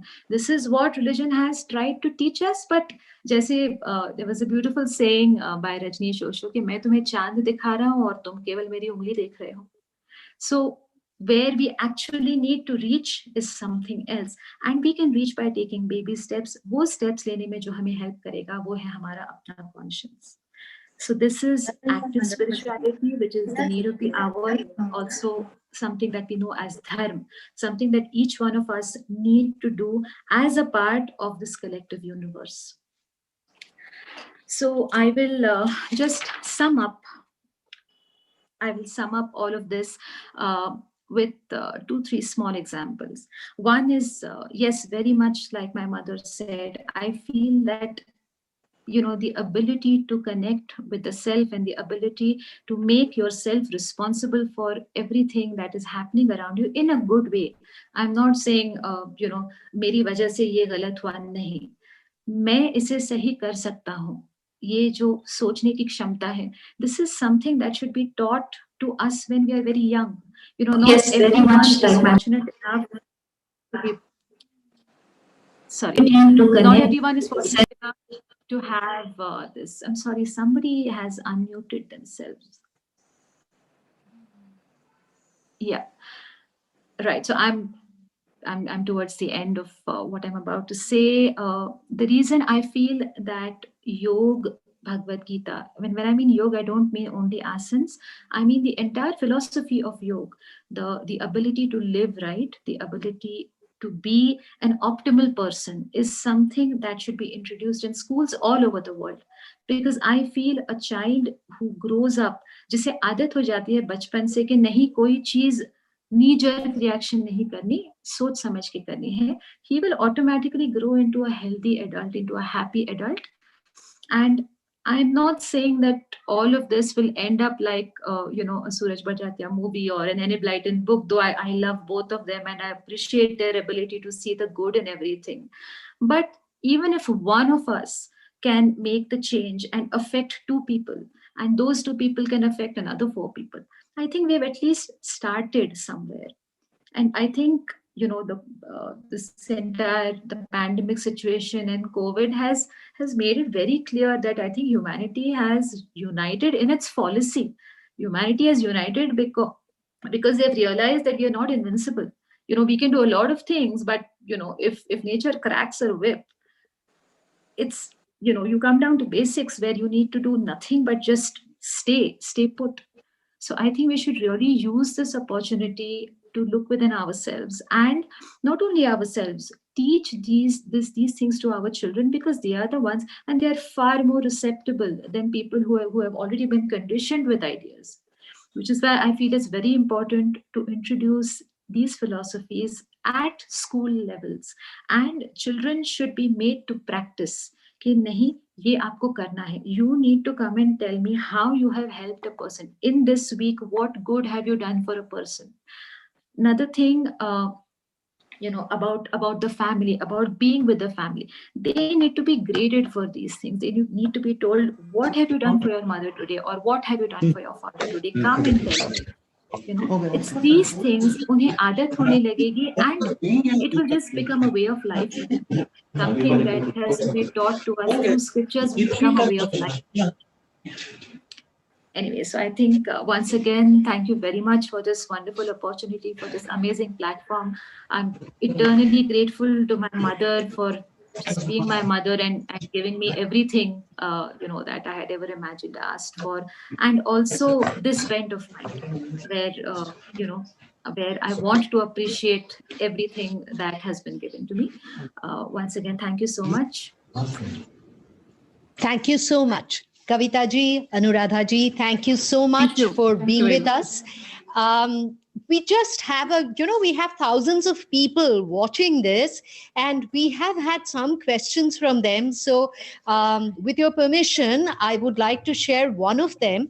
Many people have particularly wanted to know that you have a special affinity for singing spiritual songs, and Yes. while singing a bhajan or any other kind of spiritual song, have you had a particular spiritual experience while singing it?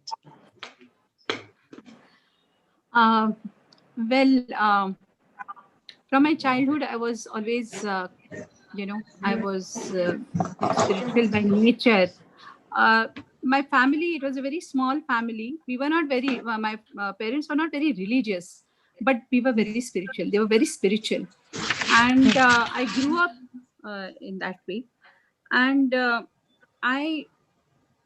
it may seem very strange, but I never had affinity for the film line as such. But once I got in, yes, absolutely, because I entered the film line also with the Shiv Stuti. Then I sang a lot of songs for about 12 years. And after that, I was a bit restless, and I happened to go to Dakshineshwar temple. Babuji knows that because Right. he's also a devotee of Ma Kali.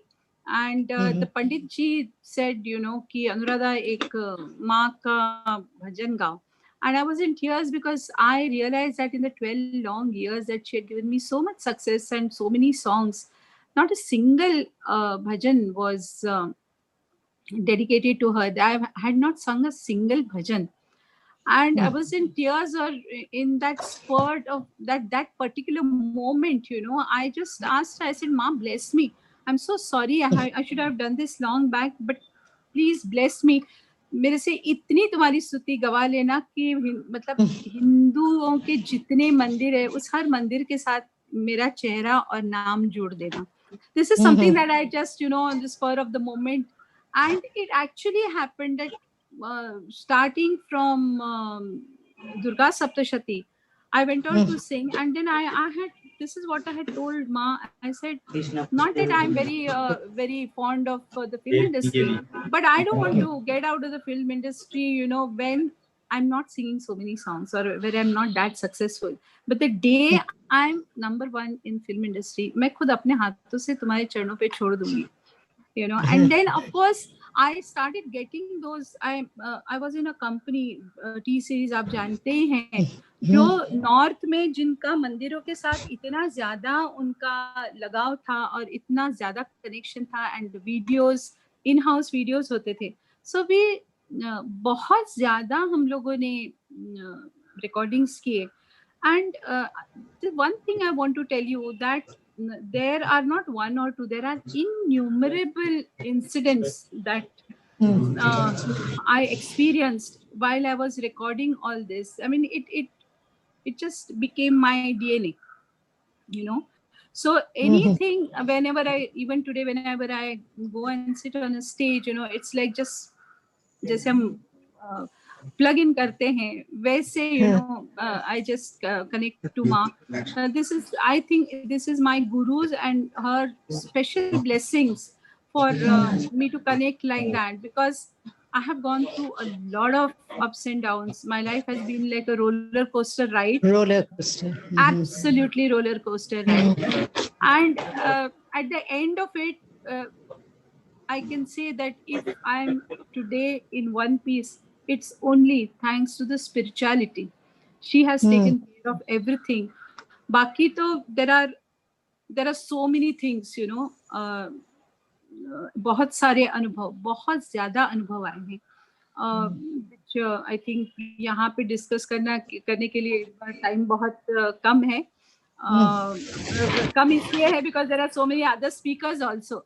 But yes, definitely, क्योंकि मतलब you can't be away from these experiences when you're in front of the Lord. Thank you so much. Thank you for sharing so candidly with us. And of course, the blessings will always be with you. Kavita ji, thank you so much. Thank you very much. Thank you for having me.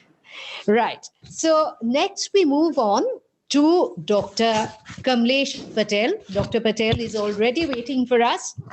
And as we know that he is a very well-known spiritual leader and author of Heartfulness, Dr. Patel is a vital role model for anyone wanting to evolve as a human being and expand consciousness. And he is a spiritual catalyst who is able to connect with people from all walks of life.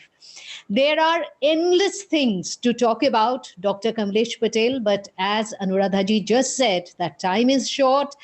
Plus, we would like to save a little bit of time at the end for question answer sessions, because thousands of people who are watching this from different parts of the world, they have questions. They are hearing your speeches very, very minutely. So we'd like to, reserve some time for that. So, Dr. Patel, we welcome you to this platform and we await your speech.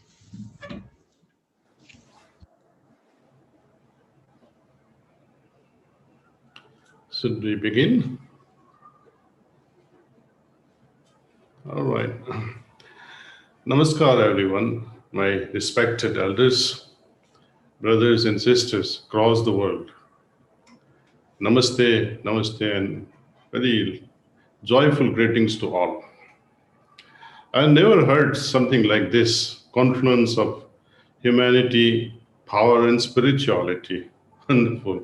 So it's truly a pleasure for me to share my keynote address at the 13th World Confluence of Humanity, Power and Spirituality, organized by SRAI Foundation. So I would like to begin by first expressing my gratitude, heartfelt gratitude to Sri Hariprasad Kanoria ji, Chairman, Universal Spirituality and Humanity Foundation, and Chairman, SRAI Foundation. Also, gratitude to Sri Heman Kanoria ji, Chairman of SRAI Infrastructure and Finance Limited, Board of Trustees of Kanoria Foundation, and Dr.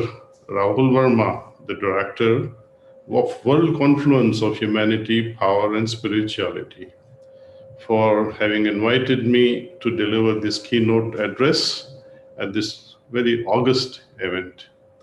It is indeed a pleasure to be here with you all this evening. The subject that was given to me to expound is on destiny versus freedom of choice. I had an opportunity of listening to two August Padwal family members. Perhaps, I don't know if Kavita and Anuradha are related, I wonder. But they had good insight, and I appreciate striking difference. Anuradha was trying to differentiate between religion and spirituality. She boldly says, my family was not religious per se, but we were spiritual. Most religious people, they end up believing in destiny. They go from one astrologer to another astrologer, from one temple to another temple, from one religious guru to another religious guru, and try to see what is in their destiny. And hopefully, by evoking the presence of higher Almighty, change their destiny once and for all so that they can live happily ever after. Is it possible? So we're going to dissect this. What is destiny after all? If destiny was fixed, then why am I struggling, working so hard? Or if I'm suffering so much, why am I struggling to get out of this struggle in order to free myself from pain and misery? If I had to earn billions, why am I struggling to work hard? If all these things was fixed in my destiny. I'd like to share with you one episode from Ramayana, which is well known, but nevertheless, it is worth mentioning here since it has all the significance that destiny is not everything. Either I can change my destiny with my own hard work by changing my attitude, my thoughts, my orientation to the whole life. They all can change my destiny, or others can influence my destiny. Ramayana story is very relevant here. You know, Rishi Vasishtha is one of the Sapta Rishis. They have insight and foresight. He was the one who matched the zodiacs of Lord Rama and Mother Sita. He said, this is a perfect pair. Nothing can go wrong with this marriage. Raja Dasharatha was happy to hear this, and on good opportune event, he fixed the wedding of Lord Rama with Mother Sita. Great. And you have seen how this destiny that was predicted by Vasishtha, sage Vasishtha, that they will live happily. It's a perfect match. But anything and everything that can go wrong with in the life of such a divine couple, Mother Sita, who was a divinity incarnated, how can she suffer despite of this predicted destiny? Something changed. Their attitudes were perfect. Their lifestyle was ideal matchless. Even till today, no one can match their ideals and moral strength or moral power. Yet they suffered like nobody. What was the cause? What changed the destiny? It was no less a person than Mother Kaikai. She ended up changing the whole scenario. You all know the story, what transpired there. So there are influences which are beyond our control. Either your father will change your destiny, or your mother will change your destiny, or your loved ones. Often the loved ones can influence so much that your life either blooms like a beautiful flower or destroyed and crushed under elephant's legs. I'll give you one more example. Suppose you fall in love with someone, you love that person so much, but because of your caste system or etc., or class system, or because of whatever reason your parents or her parents reject this relationship, then what will happen? There is a chain reaction of misery.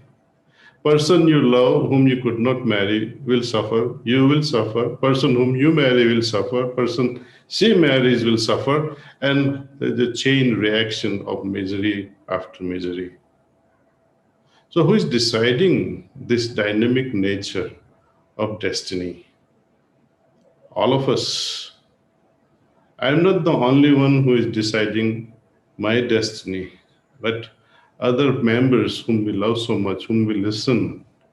Of course, it's one way of saying, to hell with this. I'm not going to listen to my father if he says I should not marry the one I love.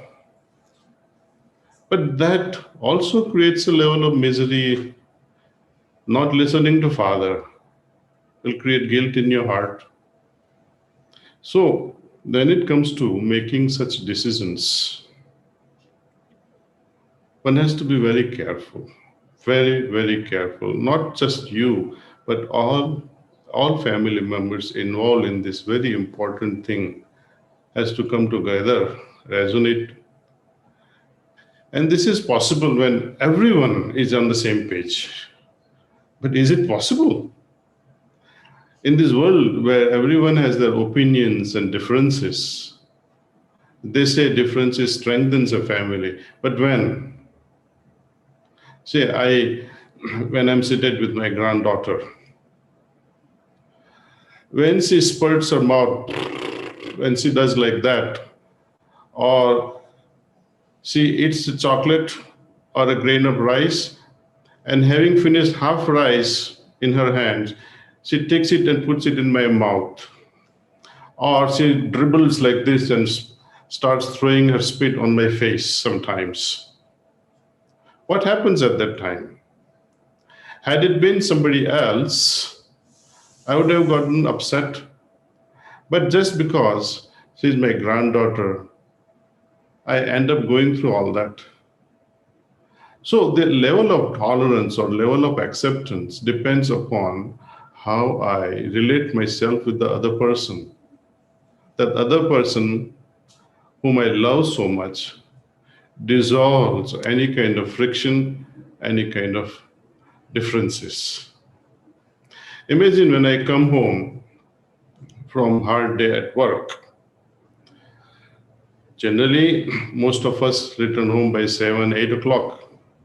But suppose by God forbid, and we get stuck either in traffic or in the office,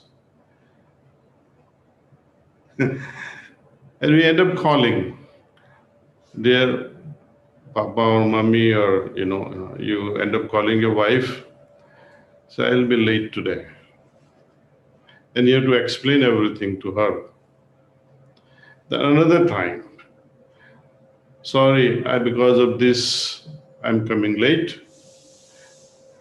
And then once you start expressing the true feeling that because of this, and then it gets into a kind of slowly diluted into, oh, I had a company which I could not avoid, and I had to take this guest out for dinner.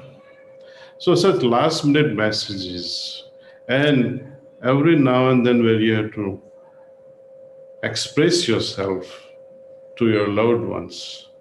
What do you think of that? Where every moment you have to express your loved one the reasons behind your actions, versus even before you say anything and your beloved says, it's okay, you don't have to explain all these things. Let's not waste time. Come, join me. That's an ideal relationship. Where at every move you have to explain yourself, your situation. That is not an ideal relationship. But where true love exists, it builds relationship. It strengthens a relationship. As they say in science, entropy. Entropy means measure of disintegration. Every system, if it is not supported by constant input, it tends to decay itself. For example, a child's room, or Sister Anuradha, for example, if she is not making effort with her abhyas, abhyas is also an input of energy. If you're a master carpenter, or if you're a master mason, or a doctor, or a very special cook, if you're not practicing this, then this input or lack of input will spoil the talent which was inborn or that you have groomed because of your practice.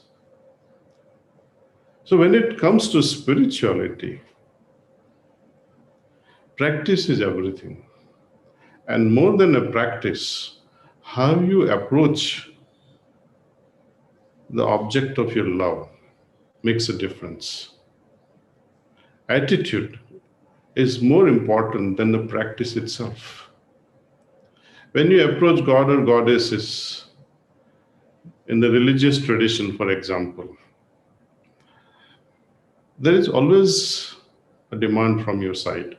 Ma, or my Lord, if you help me with this, I will do that. There is a transaction. There is a strong belief system that if I do this, automatically that thing will happen. Right, wrong, or it's a matter of statistical evidences. It's up to you all to decide. But in spirituality, where your belief system, your faith is built by your own experiences, you can never go wrong. And when your faith or your belief system or your trust develop as a result of personal experience, then you are creating a strong bridge between your heart and the Lord whom you are worshipping. This worship or spiritual approach towards God is no longer restricted to 5-minute puja or once a year puja on Dashera or once a year puja on Krishna Janmashtami or Ramanavami. No, it is not even depending upon your daily ritualistic practice, be it morning, be it evening, or both. But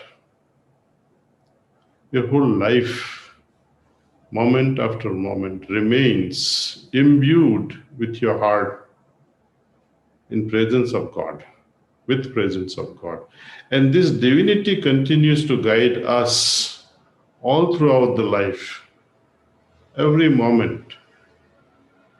So, meditation, though we may meditate once in the morning, but the state of meditation continues even after we have completed that 10 minutes or 15 minutes of meditation. So meditativeness remains 24/7. What is that drives an individual in meditation? Most people, including myself, I'm a big fan of Paramahansa Ramakrishna, who influenced my life beyond one can imagine at a very early age. I used to cry like a child every night, praying to him, why did you leave so early? I mean, century back. I wish to have a guru like you who can guide me. Vivekananda was very fortunate to have a guru like Ramakrishna Paramahansa. It used to evoke so much of sadness and inner cry in my heart. See? I don't think without this inner cry, I would have found a worthwhile spiritual path. That took me to resorting to copying Swami Vivekananda. That I would sit quietly and meditate the way he used to meditate, the way he has described himself, how he used to meditate. But there was no method given in the literature. So I would just sit quietly, close my eyes, and pretend as if I was meditating. God knows how many days or months I would continue practicing like this during my college days. One day, a good friend of mine came up to me and says, why don't you stop wasting time with this meditation you're practicing? I'll take you to a lady. She's a preceptor of heartfulness way. She'll give you a taste of samadhi. I said, why not? I'm ever willing to try anything and everything in order to experience divinity. So that's how my spiritual journey began. Because in heartfulness way, they use the technique of pranahuti. And it is because of this pranahuti that one is able to dive very deep and attain a state of samadhi in the very first session. You need not be a strong practitioner or not. It's not needed that you believe in God or you don't believe in God. It's okay. As long as you do this practice where a preceptor or a guru will transmit to us and you feel the effect of this yogic pranahuti in our heart, and that experience continues moment after moment. Again, next day morning we meditate, the experience again is intensified, and the same experience will never be repeated again. Every day it will be one better than the another experience. The key thing is, I can see a different view. For example, when I am climbing on a mountain, for example, if I'm stuck at one height, compare that with my height of consciousness. If I'm seeing things and feeling things the same every day, that means I'm stuck at one level of consciousness. This yogic transmission or pranahuti will shift my consciousness to another higher level with each meditation, to another level of superconsciousness. Also, it will help me dive deeper into my subconsciousness. So the gap between super and subconsciousness slowly widens. And because of this broadening of my consciousness, I'm able to make better decisions. Better decisions not depending upon my past. My past may help me logically to arrive at a particular decision. It can help me make a rightful decision. But my past biases, my past cognitive biases can also hinder and unfortunately can make me make wrong decisions as well. Suppose I have prejudice against someone that she does not sing very well, or he does not sing very well. I would never listen because of this impression that she doesn't sing well or he doesn't sing well. So this prejudices creates a problem. Similarly, in a house also, we have so many impressions about each other. moment we drop these precognitive biases, which are built day after day, every single moment we create these biases.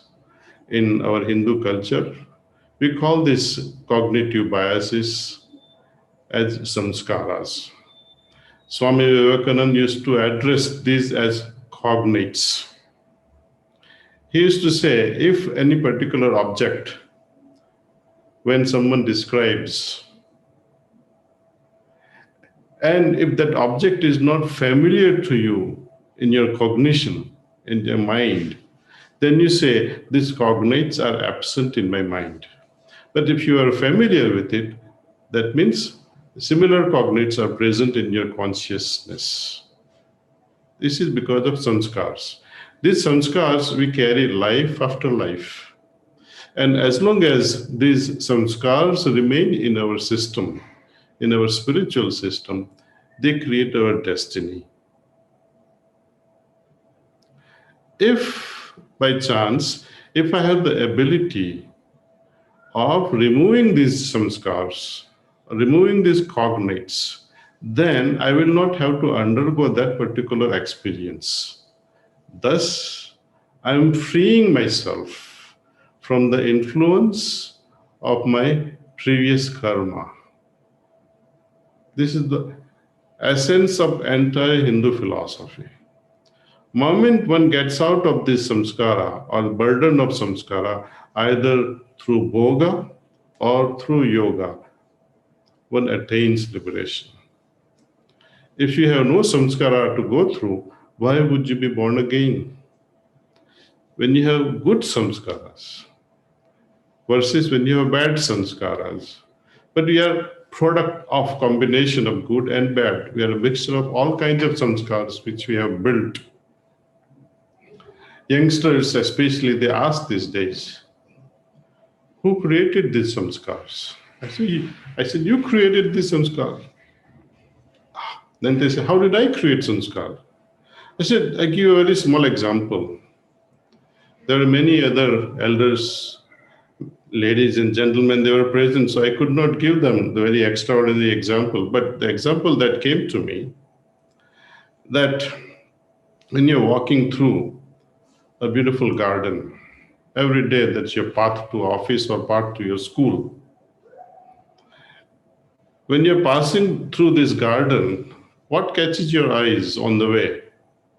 So he said, oh, there is a beautiful garden and I love flowers. I said, okay. Have you ever thought of going near the flower because you like that flower so much? He said, yes, I do go. What do you do next? He said, I try to hold it with my hand. And then he said, I try to inhale fragrance. And then if nobody is looking around, I try to pluck the flower and take it home. I say, you see, from a simple process of getting attached to a simple thing like flower, you want to possess it, you want to take it home. Every action, every thought, every feeling creates such webs, not just one, but many. It would have been wonderful if one samskara that we go through and say, oh, one bhoga is over. No. Once you have interacted with nice flower, you'll say, wow, I would like to interact with another dozen beautiful, more fragrant flowers. There is no end to this karma and again resounding karma, samskaras, and again more creation of samskaras. So we create a kind of a jail around us, complexities around us. That's why Lord Krishna talks about performing our karma in such a way that we do not form samskaras. Okay? We do not form bij, seeds for the next life or next karma. It should not become a chain reaction.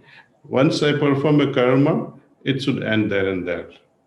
It should not give birth to another, or third, or fourth. There should not be a chain reaction.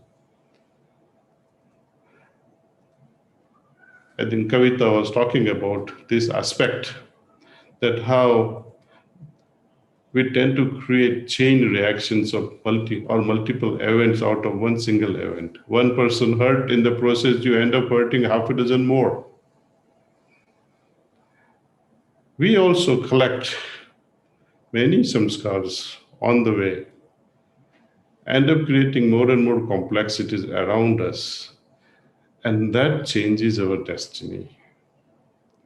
Either you add samskaras to your life that changes your destiny, or you subtract, remove these samskaras.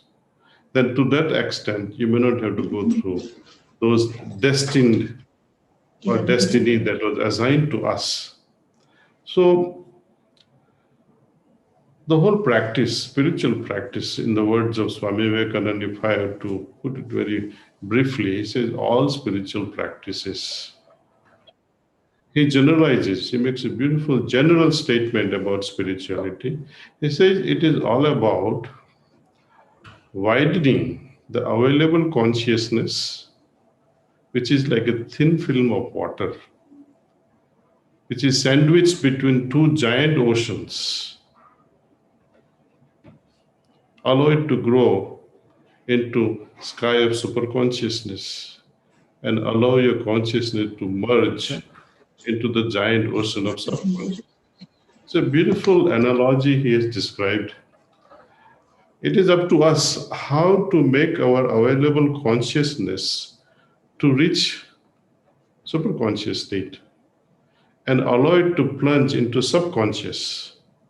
It is possible only through a spiritual practice, through our rightful meditation practices. Not every meditation will lead you to removal of these cognitive biases or samskaras. Every practice, the results should become obvious to us in the very first session. If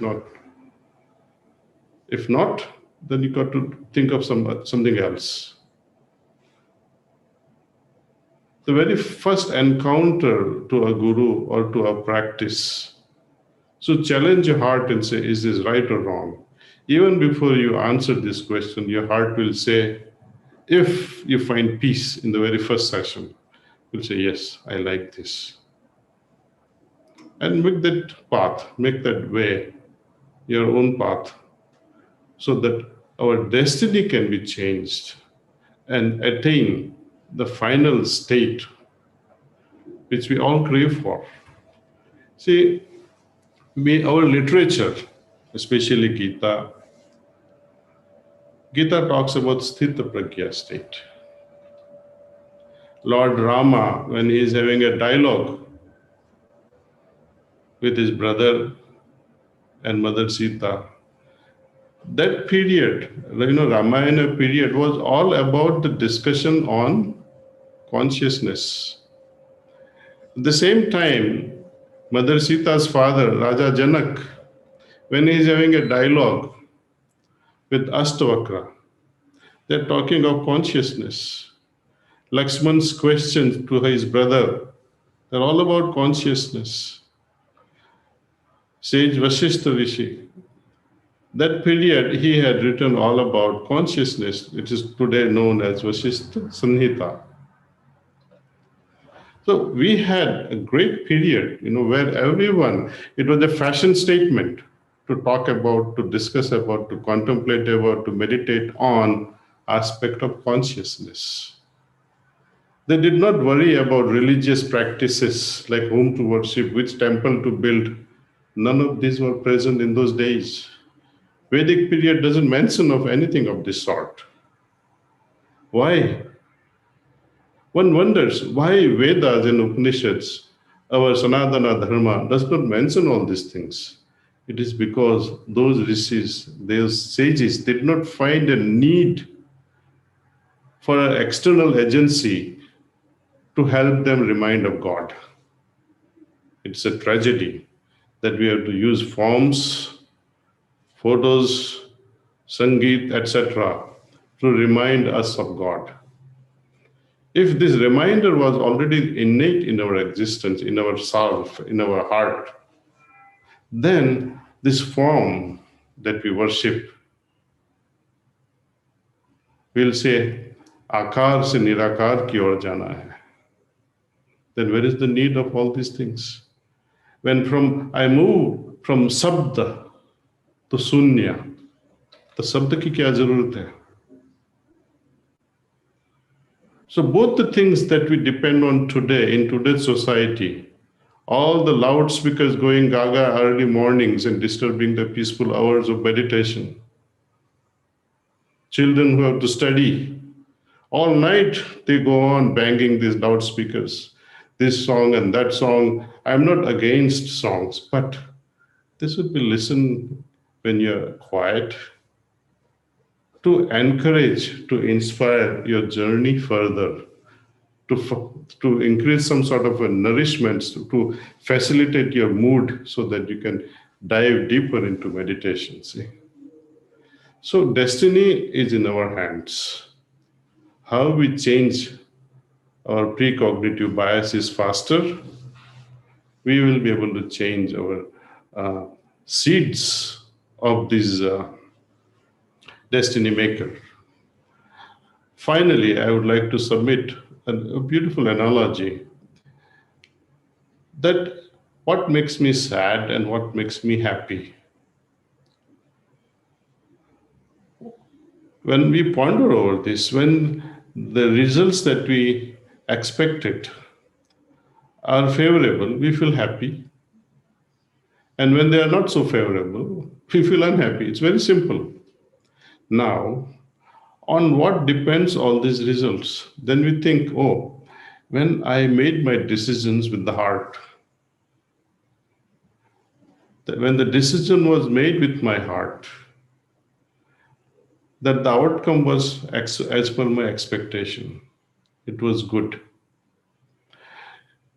All my friends who are listening to me, I would request you to reflect on this, that whenever you have made a bad decision, go back. What made you make such a decision?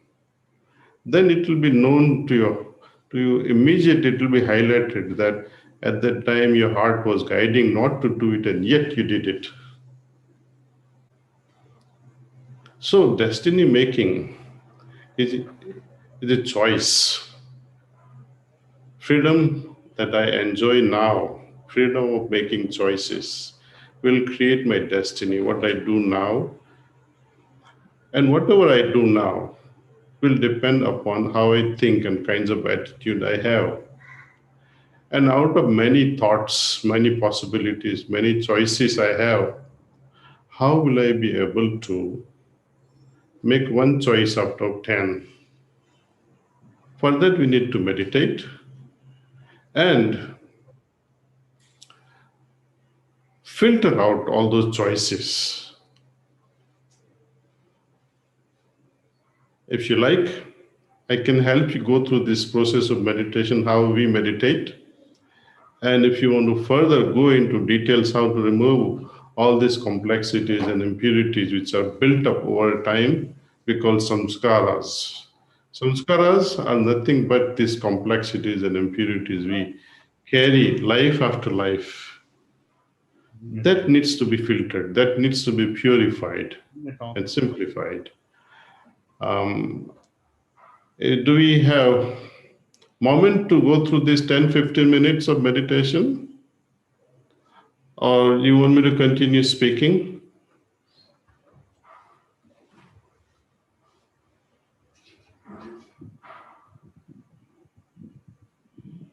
Anyway, there is no answer. We can have a meditation session then. Okay. So I urge you all to sit comfortably. I will help you with this process of meditation. I would like you to experience it rather than believing. It is best to experience. Then you can say, yes, that our ancient tradition of meditation is great. And we all can meditate. Whether you believe in this system or that system, it doesn't matter. The process here is very simple. You sit comfortably and First, try to relax the entire physical body, see, and then we go to the next level of going into spiritual experience of divinity, which is felt through our heart. So during meditation, we imagine the presence of divinity in the form of divine light. So we make a sankalpa and say that this source of divine presence is in my heart, and I'm meditating on it. So we meditate on this idea. That's all. It's very subtle. Think also that this idea is attracting my attention inward. Rest of the work is done by our Guruji, who transmits to us, who sends out this pranahuti. Wherever you are, you will experience that effect of pranahuti on you. We'll sit like this for another 10-15 minutes. Later, I'll take up questions. So please gently close your eyes. I'll walk you through this process of relaxation first. Think that the energy from Mother Earth is entering your system, your body, through your feet, which is helping us relax.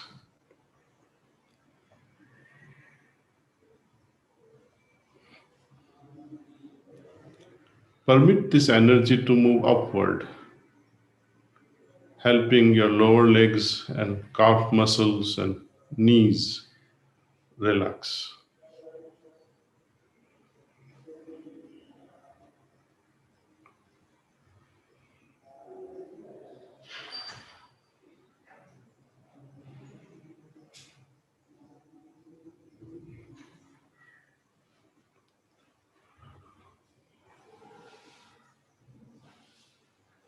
Now please allow this energy to move upward to your thigh muscles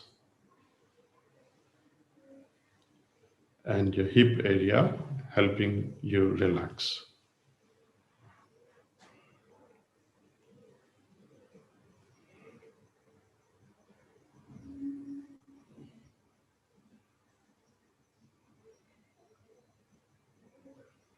Meditating.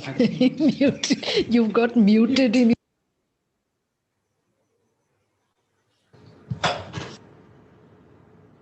Allow this energy to move into your back, helping you relax your back.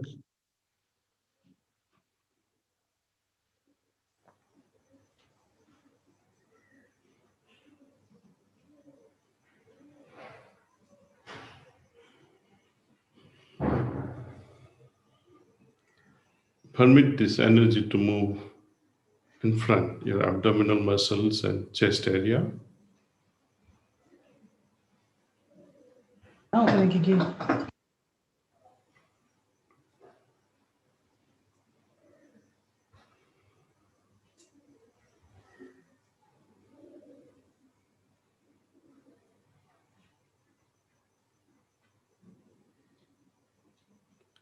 Now allow this energy to move to your shoulders, shoulder muscles. Feel as if they're almost melting away and becoming lighter.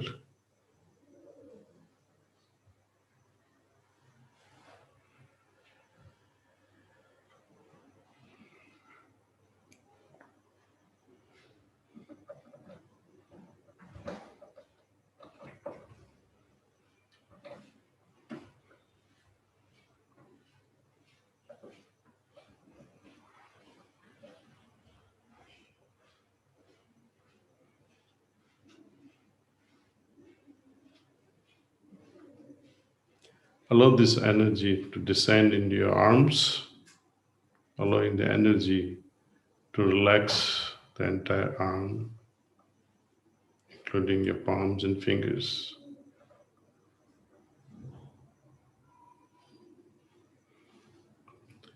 Now please pay attention to your neck muscles. Feel the relaxation there.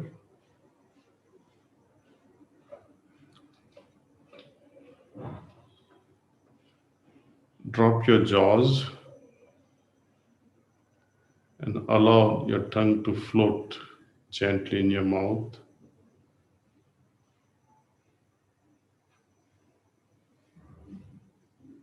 Let your lips, your nose, eyebrows, eyelids, forehead, your earlobes relax.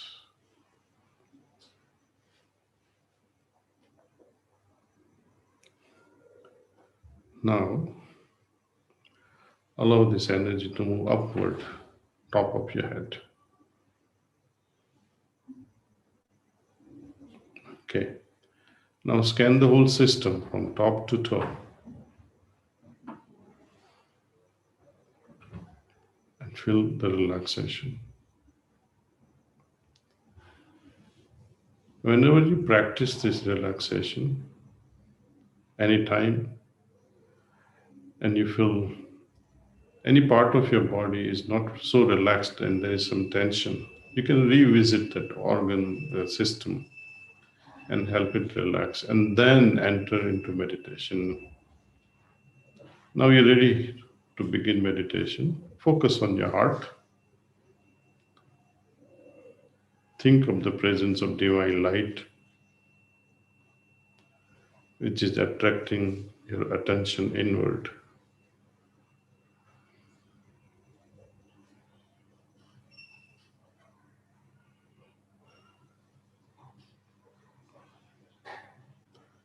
If other thoughts do come, let them.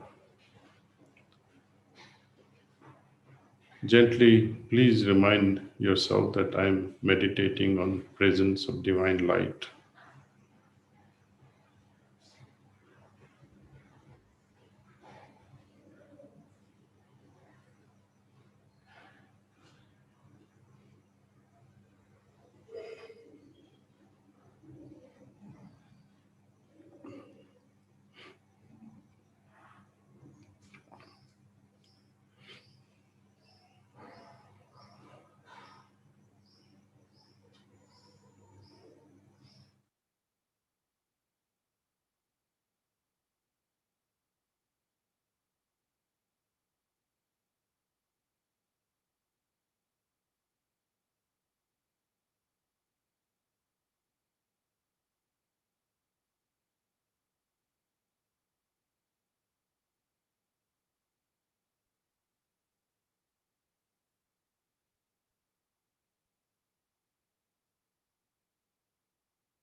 बस कीजिए, that's all.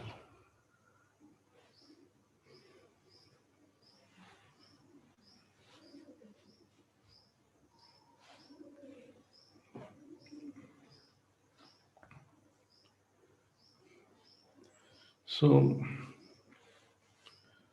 generally we practice this meditation for half hour to start with in the morning, or those who say I don't have time, they should fix the timing at least and meditate, even if it is for 10 minutes, and see how it revolutionizes your life altogether.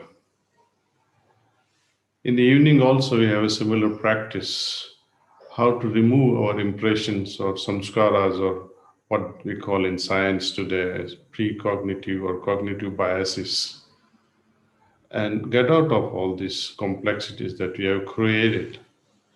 And before we go to sleep, offer a simple prayer to God.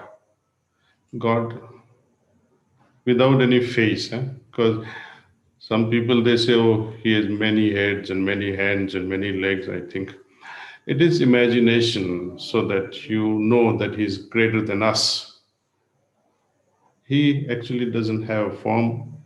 It will be very humorous to even call such an entity as he or she, who is beyond everything. See? So we have to pray. And this prayer is very simple, that my God, I don't know you. I haven't experienced you. I like to feel your presence, and I like to be one with you. Simple prayer. And when we cry our hearts out and say, my Lord, I really, really want to feel your presence without any biases. Moment you bring in a bias, which I was telling you about, our cognitive bias, you ask a lady, especially elderly person or elderly man in his 80s or her 80s, and you ask a simple question, do you believe in God? They say, what kind of questions are you asking? Don't you think I'm a believer of God? I said, say yes or no. Yes. The next question you ask, why do you believe in God? Then what will be their answer? Because my father taught me this, my mother taught me this, my religion taught me this, my community taught me, our shastras talk like this. But what do you say? Have you experienced God? Then only one person in the whole humanity will come up, persons like Ramakrishna. Say, yes, I have experienced. You come here, I'll make you experience this. Find such a guru. They are there. They will help you experience. But this experience may not be as per your wishes, because you would like to see me like a monkey or an elephant or someone hanging on a cross. No. Then you will fail. We have to move away from akar to nirakar, all kinds of forms, and go beyond forms also and formlessness. Then there is a hope that yes, with such a neutral, unbiased mind, with innocent heart, we can experience God. Moment you have any sort of bias, you will spoil your experience. So now, having touched upon, few aspects of spirituality, I would like, if you have any question, we can tackle those questions.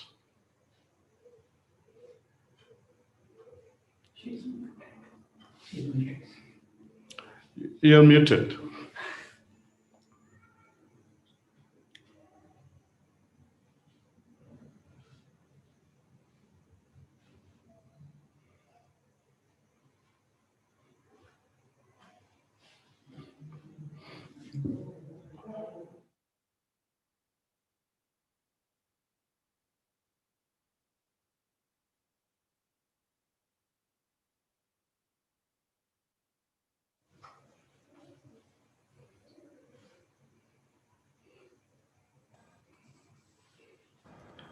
Hello, can you hear me now? Yes. Thank you, sir. Thank you, sir. We have quite a few questions, but there wouldn't be time for all of them, as quite a few thousands of people are watching this. So I would like to take some questions. Dr. Sanjeev Bakshi from Hyderabad has sent us, in fact, 5 questions. There wouldn't be time for that. But, he has this very basic question saying that how can wisdom be inculcated in a human being? And his next very important question is inculcating wisdom enough, or do you need some other ancillary qualities to put it to good use? So we would start with that. Okay. So let us tackle with the answer, simple answer Swami Vivekananda gives, that purpose of any spiritual practice is to arrive at expansion of consciousness. Now, if we consider that as the base or the ideal of our life, expansion of consciousness, what does it really mean? Consciousness in Hindi we call it Chetana, Chit. Now, what is Chit? Chit is made up of 3 things: Manas, Buddhi, and Ahankar. Mind, intellect, and ego. That forms the basis of consciousness. Now, if I had to improve my consciousness, I had to improve these 3 basic elements, constituents: mind, intellect, and ego. How do I propel my mind? So I have to allow its function to improve. Mind's function is to think, sochna. But I can, if I develop the ability of feeling things, as you were saying in our prayer, God, when we think of God, versus when I feel the presence of God, there's a big difference, right? So we have to move away from thinking to feeling. And that happens through yogic practices. Another example I give you, it's a practical example. I'm from my real life. I have done many businesses, and whenever I get into a trap, I would spend weeks or months together thinking about that business problem. And mother would ask or wife would ask, "Kya ho gaya? Kyun itne chinchit dikhai rahe ho? You look occupied." I said, "Kuch nahi, nothing special." But they put their fingers in your mouth and take the words out. You know how our families are. And you end up spilling your problems to your wife or mother. And abruptly, without a second breath, they will give you the answer, on which you have mentally spoiled your thoughts. And so, 3 mahina nikal diya, isne dhadak karke jawab de diya. Because they operate from a different level. Especially ladies, they feel, they think. So at an evolutionary level, the role of mind changes from thinking to feeling. Likewise, the gentleman who asked the question, Shiv from Hyderabad, what is wisdom? Wisdom is an evolved intellect. How we make our intellect more become evolved. Intelligence evolve into intuition into a kind of wisdom. Now, if I develop this ability of not dissecting the problems, but intuitively arrive at a wisdom-based solution, I need not have gone through that experience at all. Generally, wisdom is considered as one who is very well experienced. And based on this experience, they make a wiser decisions. But yoga says, you need not have gone through a previous experience, but your intuitive heart will guide you whether this is right or wrong. And this can happen only when your heart and mind are still. They're calm, where every vibration is felt. How rishis in the past used to feel things. The slokas did not come in the form of words in Vedas. They came in the form of shrutis. It descended in the form of vibrations. They felt it in their heart.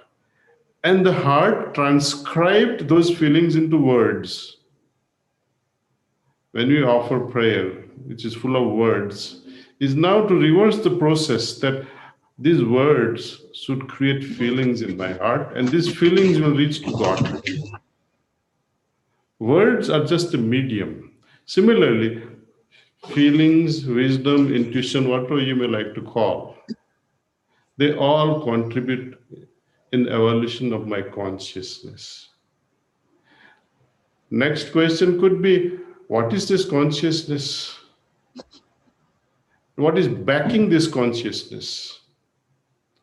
As you say, we don't have time, but one day we'll sure discuss, or if you like, you can log into our website and look for such fundamental questions will be answered. And more than an answer, my interest is, don't look for answers, look for experience, which you can have anytime you log into one of our apps and request for meditation. You see, this is our app, Hearts app.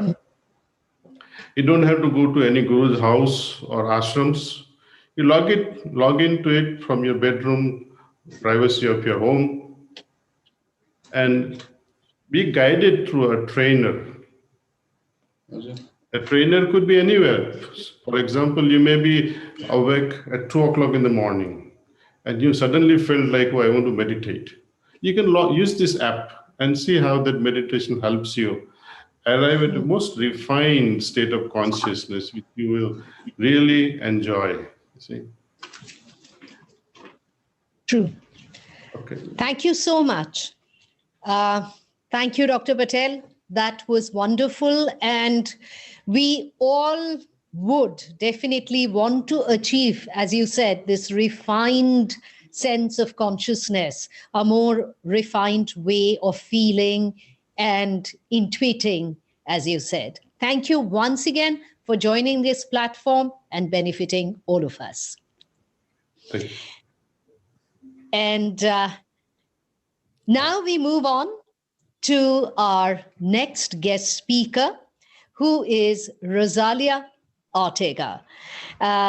Rosalia Ortega, as many of us know, that she was the head of state of Ecuador.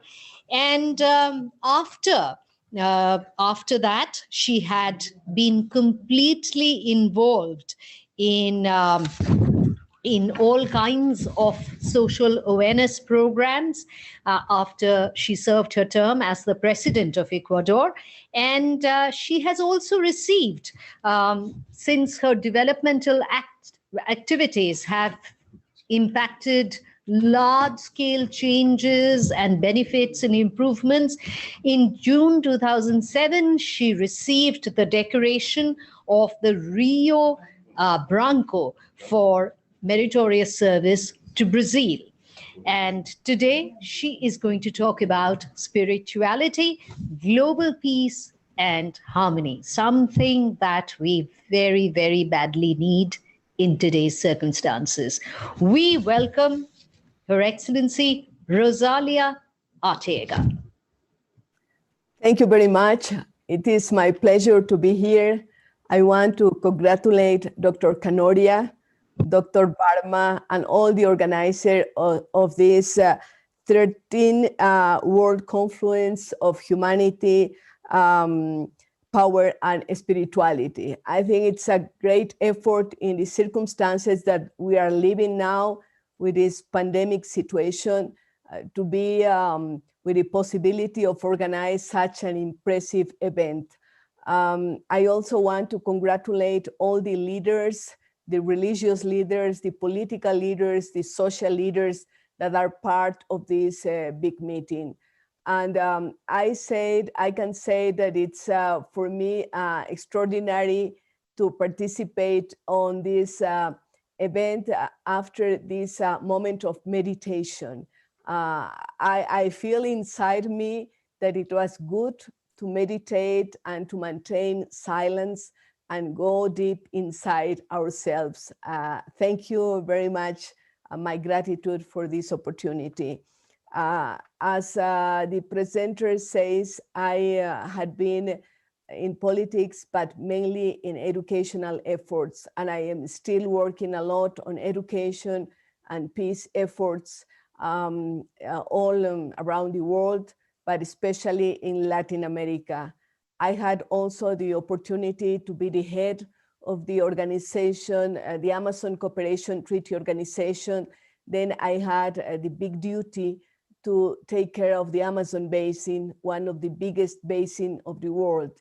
Then I understand more than ever the link between the nature, what we can see on nature in such a big forest, and what we can do like humanity to protect all the environment. Then my work has been also involved a lot on environmental efforts. And now talking about the global peace, the spirituality, the harmony, I strongly believe that we, the humanity, have to work every moment, every minute to make real the global peace. We know for sure there are some confrontations in several parts of the world, but at the same time, we know that there are personalities like Dr. Canoria and all his staff that are working for global peace. And global peace has a lot to do with the inner peace, how we feel, how we can react about situations, the interrelations between people. That has a lot to do with harmony, how people can feel and how people can interact one with each other. I had the opportunity several times to attend the meetings organized by Canoria Foundation and also by the Universal Spirituality and Humanity Foundation. Then it has been an opportunity to interact and to be in relation with a lot of people that has the same feelings. It doesn't matter religion, it doesn't matter where we are, in which country in the world we are, but we share all these feelings and the sense of urgency to act in terms of work for the world peace and how we can protect the harmony. And thinking about how we can work in each area, I strongly believe in education like the best way to procure and to get into this global peace. If we don't get concerned about the quality of education, it's a lot more difficult to work on it. In this current situation with the COVID-19 that is around the world, I am feeling that education is letting behind because a lot of children, a lot of teenagers, young people cannot have connection to attend the classes. In countries like in Latin America and my own country, Ecuador, they had been long periods of isolation and not presential education. And of course, it is right because we have to protect the health of the people. But in the other hand, lots of people that has to being educated and to participate in programs in schools, etc., cannot do it because they don't have the connectivity, they don't have the devices, and probably the teachers are not prepared for online or long distance education. Then the challenge is big. The opportunities are there. And we must act in terms of how we can provide the tools, how we can provide our advice, maybe making associations, maybe asking, for example, students of universities to be mentors and tutors and help the teachers in their duties. That's one of the things that I am working on, and I feel that it matches perfectly with this commitment of global peace, of harmony, of spirituality. We are more than bodies, and we need to feed the spirit and to feed our souls with all these kind of reflections of mental support, of spirituality that can help us to be stronger and stronger and continue working with the people and for the people. I thank a lot the opportunity to share these thoughts, and I am totally agree with the commitments that this organization and this big event has. And you can count on me to do whatever is possible to continue working for global peace. Thank you very much. And I really feel that we can do more together. Thanks again. Yeah. I'm with you. Thank you so much. Thank you. Am I audible? Yes. Thank you. Yes. All right. We have a few questions for you because, as you know, that this World Confluence is being watched by thousands of people all over the world, and therefore we have questions from people in different parts of the world. There is this place called Chandanagar, which is very close to Kolkata. It is one of, you can almost say it's a suburb of Kolkata, and from there, Mr. Karthik Gupta has asked this question. What is this understanding? What is this special level of consciousness or understanding which allows a person to feel free? In other words, what constitutes this feeling of being free in a person? Yeah, it is such an impressive question, and I am happy because this year, with this impossibility and with the isolation, I had a lot of contact with people from India, and I am mentoring a group of students and a group of young people from all over India and participating in their meetings. And I feel this understanding, this possibility of feel the spirituality has a lot to do with the knowledge about ourselves and the knowledge about the world, how we can handle it. It is knowing ourselves, and it's knowing what is surrounding us. It could be understanding at some like something simple, but it's not so simple, because you need to be conscious about who you are, where you are, what you want to get. And I feel that that's a way of understanding that make us as better human beings. Thank you so much. We have another question for you.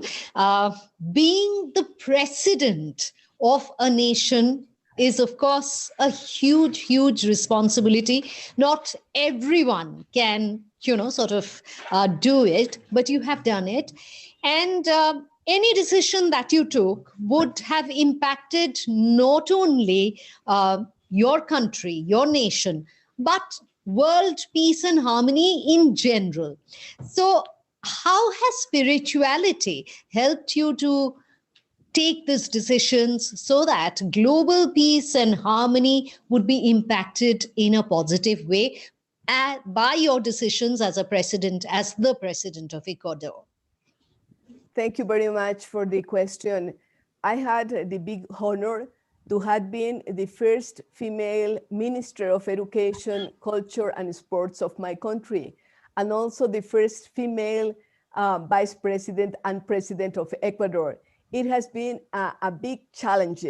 And of course, I was happy with it, but it means a lot of responsibility.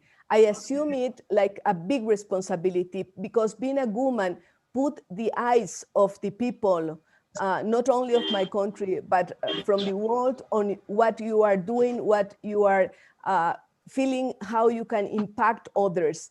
And I used to say that when it's a man that failure in some position, you can say that man failure. But when it's a woman that fails, the people say all the women fail. Then the responsibility is bigger and bigger and bigger. And I feel it all the time. I also, because the question asked about how I can manage it and how I can empower myself. I had big, really hard situations in my life. When I was very young, I lost one of my kids that was born, and he unfortunately passed away when he had less than a year, 10 months. And I feel at that time, I was feeling that I cannot handle it, that my life was going to an end. But I found ways to get that resilience that it's so important. First, I decided to write a book about what I was feeling. And I wrote a book about my kid, Geronimo was his name. And it makes me like a catharsis, feeling that I share my feelings with the other people, how some other people can confront this kind of situation with my experience and how I can help them. It makes, and you probably ask why you are telling this story if I ask about the presidents, because I'm the same person. And I feel that I get stronger with that's real situations. And when I get in power, I feel that I can do more for the people because I was stronger. I get stronger with this personal story and situation. Then my main commitments were about social efforts. How can I impact in people in health issues, in work issues, and education issues? I think, and it's my goal in life. Then I didn't stop my work when I leave the political situations. I am not more in political situations these last 20 years, but I continue being very visible for the community because I'm also a journalist. I impact in television, in radio, and in newspapers programs because I maintain permanent the idea to be positive. Even in these situations that we're living now in the world, we maintain the position to be positive, to look forward, to have hope, to maintain these strongest spiritual values that let us continue because life is not stopping. Even if you have big challenges in your life, you cannot stop. You can continue for yourself and for the others that are surrounding you. And in my situation, because I had been president of the Republic, the surrounding is very big. It's not only the personal surrounding, the family, the members of your network, but all the a country. Then I still maintain the idea that I can be stronger and help others and continue maintaining the link between myself and the people, not only from Ecuador, but from other parts of the world. Thank you very much. Thank you so much, ma'am. And you are truly an example for everyone, for every person to follow, not only a woman. Gracias. Thank you once again. Thank you. Namaste. Thank you. And we now welcome Dr. Kavita Gupta, IAS. I would request all our viewers all over the world to give me some time because the achievements of Dr. Kavita Gupta are so many and so varied that it would take me a little bit of time to even touch upon them. She is a PhD in economics from the Prescott University, London, United Kingdom, and she has 4 masters Mind you, 4 masters in physics, engineering from IIT Delhi, MTech in behavioral and social sciences, again from IIT Delhi, masters in international law and international economics from the World Trade Institute, Bern, Switzerland, where she was awarded the summa cum laude, which is the rarest and the highest honor, goes without saying. She also participated in an executive education program at Harvard Kennedy School, United States of America, and was awarded a certificate on infrastructure in a market economy, public-private partnerships in a changing world, so very relevant to the world, but particularly to our country, India. She also earlier participated in an international program on women mean business, don't they just, from DUBS, that is the Durham University Business School, United Kingdom, and was awarded a certificate. And her topic absolutely is born out of the various areas of her study, of her research, of her work experience, spirituality to aspire and inspire the youth. We look forward, ma'am. Thank you so much. My gratitude to Dr. H.P. Kanoria ji, Chairperson of the Universal Spirituality and Humanity Foundation. And I very warmly thank Hemanji, the Chairperson of Shrey Group, for giving me this great opportunity to share with all of you my journey through life. The topic was spirituality to aspire and to inspire the youth. So I thought a journey through anyone's life is some kind of an inspiration. So I thought I'd just put all my story together and see how, what are the insights which I got through that. It has been a journey full of challenges, but also one so wonderfully protected by the masters. I am also wonderfully grateful to the mighty universe for putting me today on this dais with my spiritual master, Daji, Dr. Kamlesh Patel, also with Sister Shivani, whom I really admire and adore, with Swami Giriji, with Venerable Bhikkhu Sangasena, with Mr. Shivakhera, and with Anuradha ji, and all other luminous stars who were there or who are going to be there as speakers in this 2-day function, a program, a celebration on spirituality. I wish to present in this limited time a very capsulated version of the insights I got and the life lessons that I learned as I waded my way through. My life has been a roller coaster ride. It has been full of adventures, many of which I lured just to add spice in my life. And then, of course, I knew that it was not a very good idea. My father was an army officer, and this promised me very frequent shifts and changes. I went through a record 13 schools in just 11 years. It was also a time of learning and growing up. My elder sister, Amita, was my best friend and also my philosopher and guide.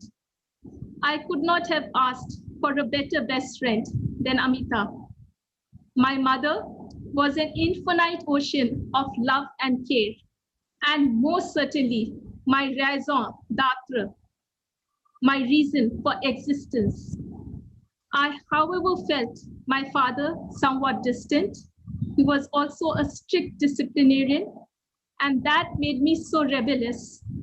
I later also had repeated problems with many bosses who represented authority figures. So now, as I look back, I see a visible pattern which brought me my first insight. I'm going to discuss on the various insights which I have gone through and found. My first insight was that there are certain patterns that repeat again and again and again. Such patterns are there to teach us some important lesson. I learned that in each life, we come to break patterns, etched and strengthened over many lifetimes. I also learned that we do not belong to this planet. Yes, we do not belong to this planet, but have come from elsewhere with specific soul plans to evolve spiritually. In other words, material progress is relevant to the soul plan only to the extent that it helps us to evolve spiritually. We have to see the signs and work upon these signs. We require to go to the roots of the problem and release trapped energies from our cellular memory so that we can be liberated from the burdens which weigh upon our entire being. In my case, some of the trapped energies were perhaps from the entanglements with authority figures, which I carried from many past lives. I also learned that once the cellular memory is released, it is a quantum leap in our spiritual journey. As I went to the roots of these repetitive patterns through various healing modalities, I realized that in fact, my father was not a perpetrator at all, but probably a victim himself.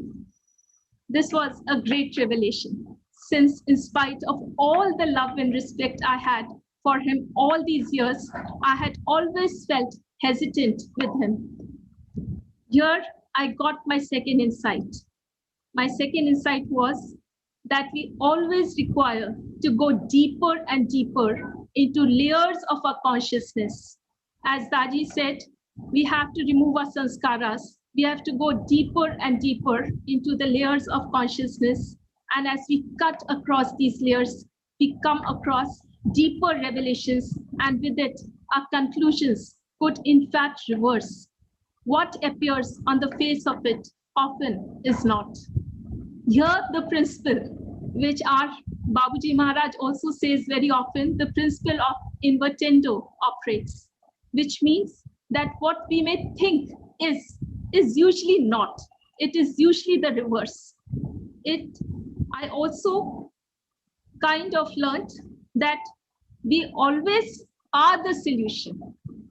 We are the solution and never a mere statement of a problem.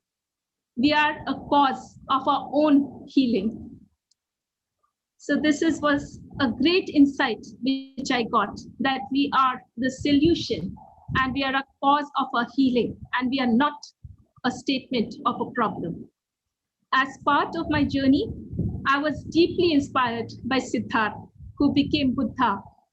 And I too wanted to go to the forest in search of truth. And I too wanted to become a Buddha. But destiny did not have it that way for me. And instead, I unwillingly appeared for the IIT entrance examination. And unfortunately, I qualified it. So I was compelled to do my master's in physics with credits in engineering. I was a National Science Talent Scholar also, and therefore, for 5 years, every summer, I attended scientific summer schools, where I pursued my interest in astrophysics, something which I'm now thankful for. Science, of course, is closest to spirituality, so I got my third important insight. My third insight was that if we get what we do not wish for, I repeat, if we get what we do not wish for, we are blessed. Which means that if we get something which we didn't want, it means that there is a divine hand working and showering a blessing, the true import of which we know only later. My father was staunchly patriotic, and when I expressed my wish to pursue my career in astrophysics, he said, "What if you discover a galaxy? How would it change the lives of millions of poor people in this country?" So I had to appear for the civil service examination. I was underage and how I wished I had not lost that one precious year for my seniority. I enrolled in IIT Delhi for Masters in Behavioral and Social Sciences, something which interested me well. I was exposed to Marxist, Das Kapital, and the various political philosophers. It was eye-opening, and it also inflamed in me my rebellious tendencies and the fight for the right. So it infused in me a great sensitivity towards the weak and the proletariat, something which I retained and maintained all through my career. I got my fourth insight. My fourth insight was everything works towards a life purpose. Yes, we all have a life purpose, and everything is goading us towards that. We choose a life to fulfill a life purpose, and our destiny conspires with the universe to fulfill that.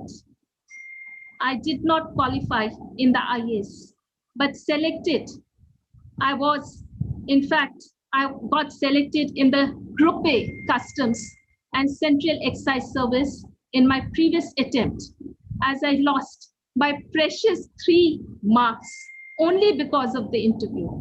In the interview, I had answered regarding the reservation policy. I had said that the benefits should be availed only till the 3rd generation, so that these benefits could be divided more evenly. An idea which is now in vogue after 35 years. Here, as I look back, I got my 5th insight. My 5th insight was visionaries lose out in the structure of the Leviathan. The Leviathan believes in the status quo, but for innovations and fresh outlook to come in public administration, visionaries must step in nonetheless. I appeared again in the civil service examination, much against my will. And yes, it was more on my astrologer's insistence. I did not study much, did not do half as well.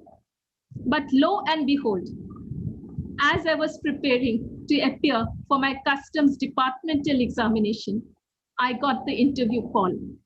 And I again appeared in the civil service interview reluctantly and totally unprepared for it. I spoke randomly and philosophically and could not believe it when I actually qualified in the IAS in 1985. This time, mainly because of the interview. This was my 6th insight. My 6th insight was stars and planets do play a part in human destinies, which also means that there is a higher cosmic force moving our lives. The important part is there is a higher cosmic force which is moving our lives. I was allotted the Maharashtra Cadre, the capital of which is Mumbai, a coastal city. And the state's history, as all of you know, is heavily influenced by Chhatrapati Shivaji.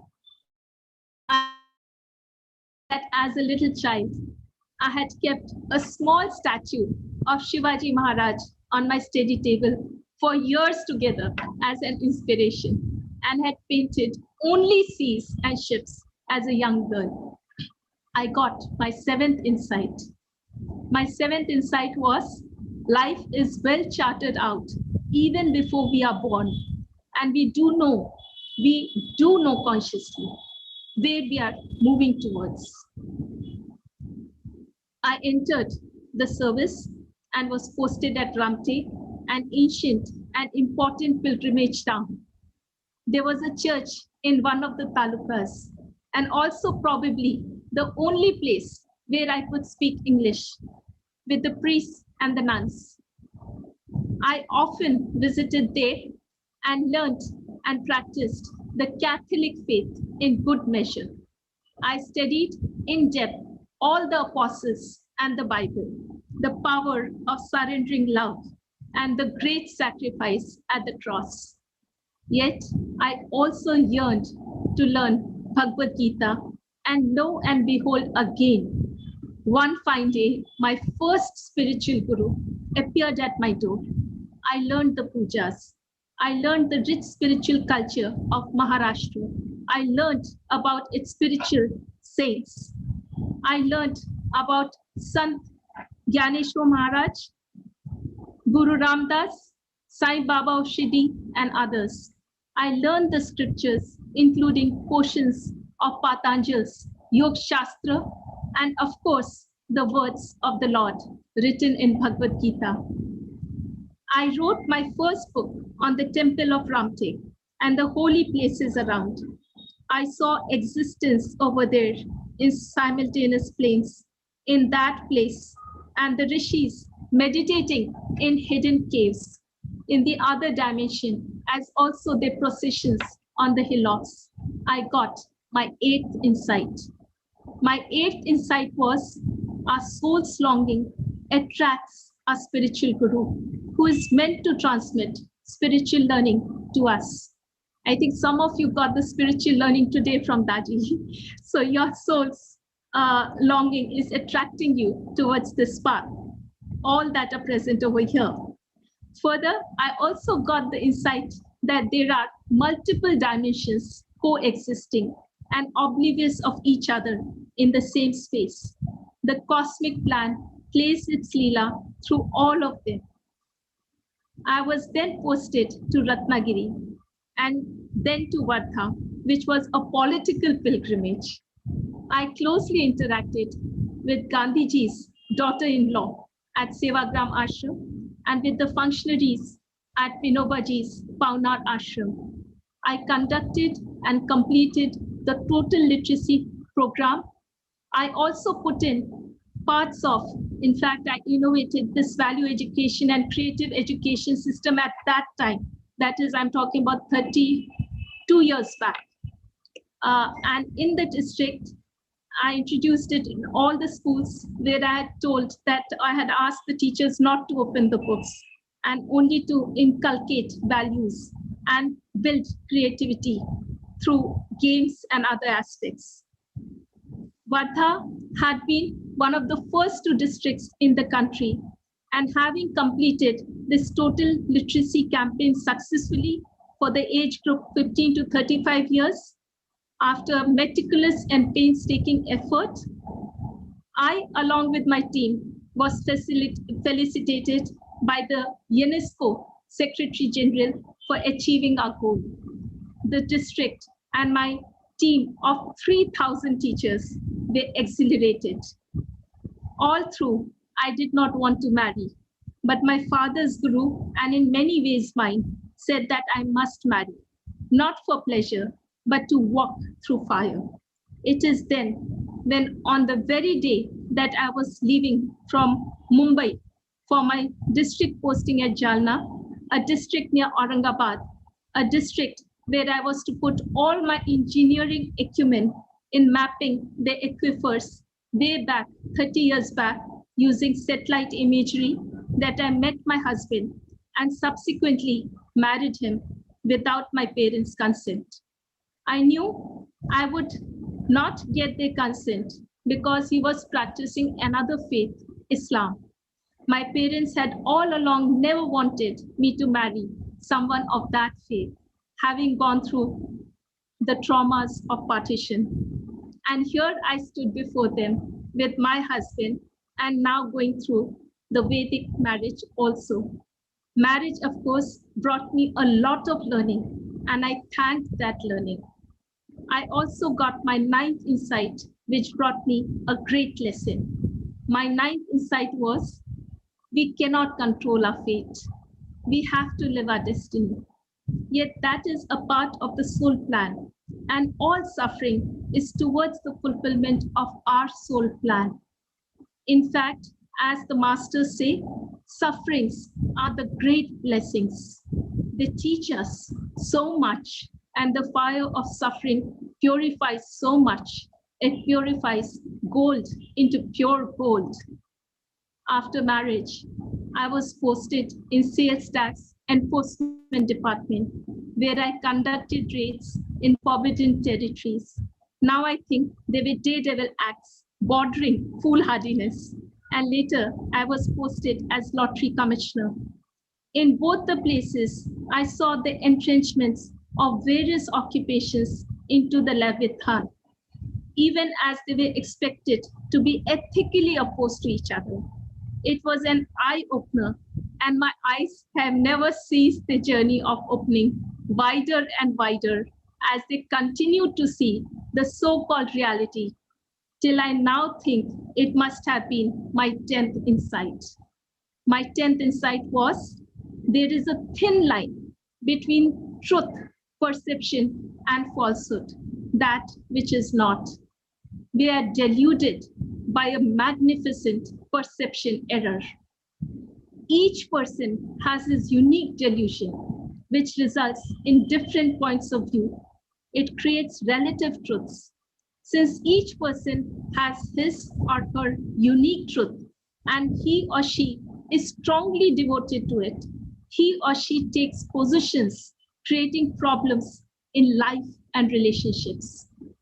This is what precisely results in religious incongruity, ego posturing, or anything else. I struggled with these perplexities as I fondly remembered my quantum physics equations, which in spite of their uncertainty dynamics, were far more certain than the real life situations. While my endeavor as Secretary Finance on computerizing treasuries was highly successful, my pursuit of creating a framework for outcome budget got stalled at the 12th hour after I had painstakingly worked on it for 2 years and had come up with a final report after all the interactions with the user departments and the TISs.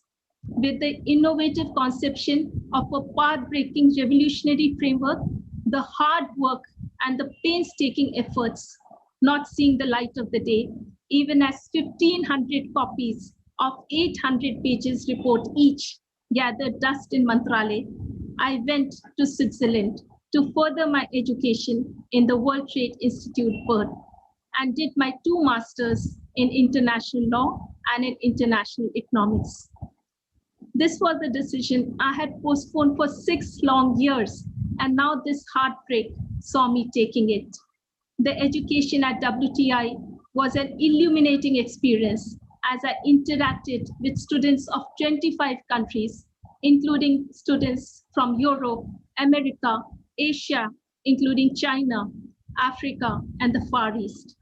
It opened me to a world vision not known firsthand before. I went through the rigors of learning. This was one of the toughest programs, and I labored hard. I topped in the world and was awarded summa cum laude, which is the highest and the rarest honor, and also the first time they had given it to someone. I came back changed in many ways and more confident of a broader and more objective approach. I also got my 11th insight and learned my 11th lesson. My 11th insight was, beyond all frustrations and heartbreaks is a hope and a divine healing, a destiny which awaits, and a path which requires to be followed. She's hearing towards the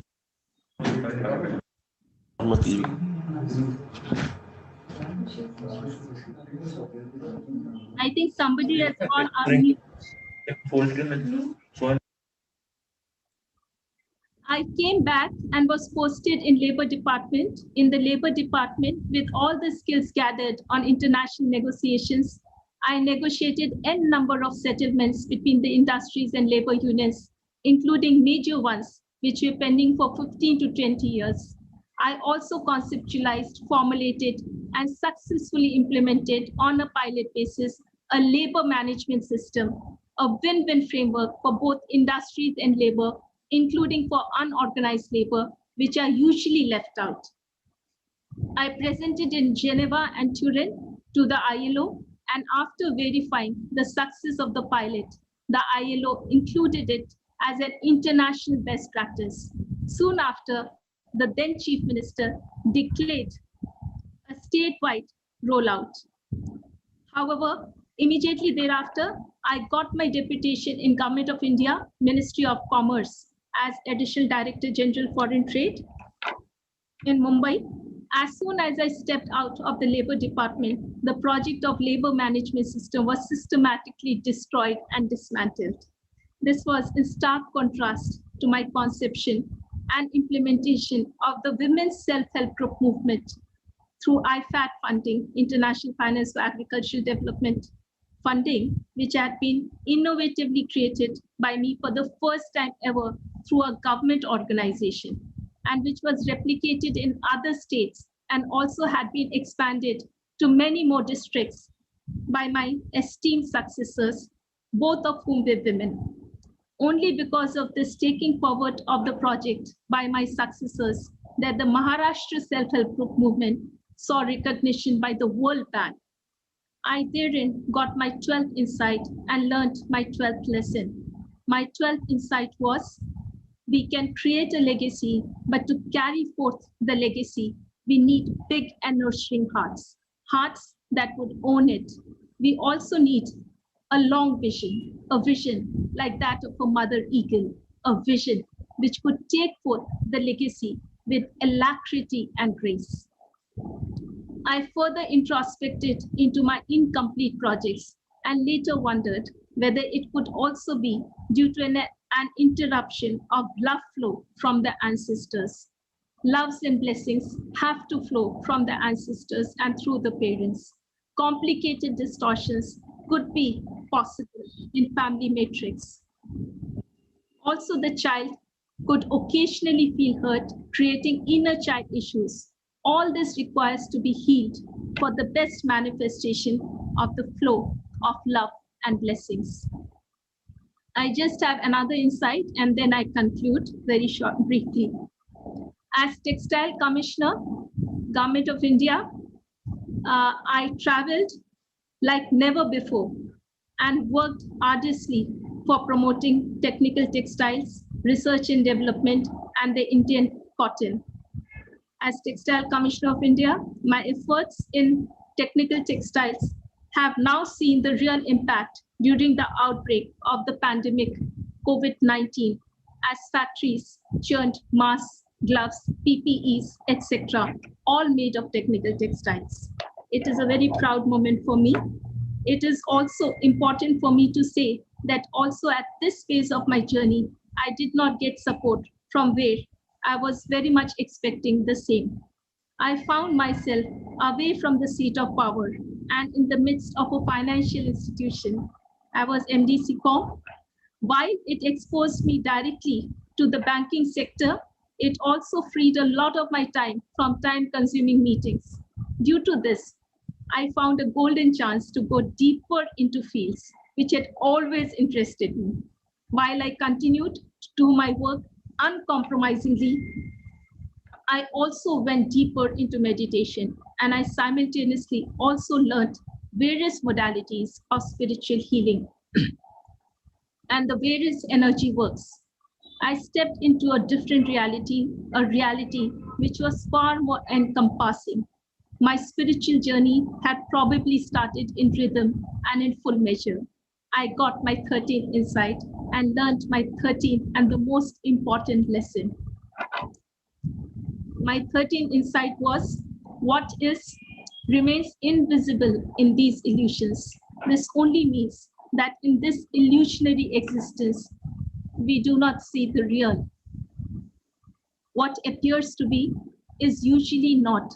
In other words, appearances are false. The real power is the power within. Ever since, I have been gathering the golden dust of love. Love, which is the universal energy and to which everybody responds without exception. I also learned that the world is a mirror, and when we change our emotions towards a person, our projections of that person in our consciousness and in our subconscious mind changes. With this change of our projection, his or her response also changes. I've captured some of these insights in my novel, Love Only. It is a story of a soul in search. It is a story of love and deceit and otherworldly wilderness. It integrates various philosophical thoughts. I may be one of the few people who is a practicing Hindu. Also, I'm a practicing Sufi, a practicing Buddhist, and also one who has practiced Christianity. Just to give a flavor of the novel, I would like, if you can just bear with me, I would like to read a small excerpt from it. Anjali realized that the working of nature is perfect, and perfection balances itself delicately. Sensitivity and stability are precariously proportioned. Nature is in a state of perfect mindfulness. It is constantly alert and vigilant. Nature evolves in this mindfulness. It plays in this mindfulness and procreates in this mindfulness. That is why everything in nature is in perfect harmony. That is why nature is in constant celebration. And that is why everything operates in nature effortlessly. My novel now is available on Amazon. With the onset of COVID-19, I also observed my first rosas for the complete 30 days in the holy month of Ramadan. And I realized the truth of fasting as also the truth that all religions are universal and equally true. They create fields which unite and merge at a higher vibration energy and create an ensemble of such unparalleled energy flow that it can pull up the vibration level of the entire planet like a vortex or a whirlpool. The sole purpose of every person in this planet is to align the energies and allow the energy field to move upwards and attract energy fields and vibrations of every other person, irrespective of the religious faith, so that all these vibration energies coalesce and move upwards, pulling up the vibration energy of the entire planet. I also learned that now our planet is in that critical orbit when it is closest to another orbit, which is at a much higher vibrational level. If the vibration level of the entire planet goes up, the planet will be sucked into this orbit with a higher vibration level. Time is short. It will be sucked in that plane. Of course, we'll be still intact, but we'll be sucked in that plane. Time is short, and it's only till 2022, where it would stay. And then it would work with other planets and other spaces at their energy level and become a participant in the process of going still higher up. The journey is towards infinity, but at each higher vibration level, the life index, the love index, the happiness index shift in a quantum way. We continue this journey, but to complete the journey, we have to all move together. Nobody can be left behind. The journey is from hallowed graves rises a phoenix, a sacred space in silence speaks. From mythical Atlantis, a sphinx regenerates to integrate the diverse into one. In unity, a universe celebrates life.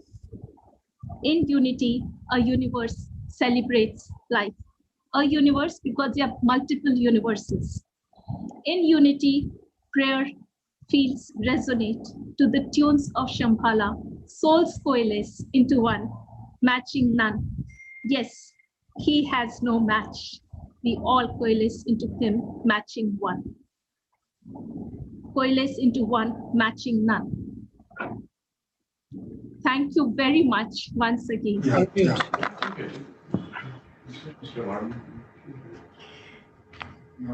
Thank you so much. Thanks and I'm sorry for exceeding the time, but there was so much to be said in this short time that I had to just say it.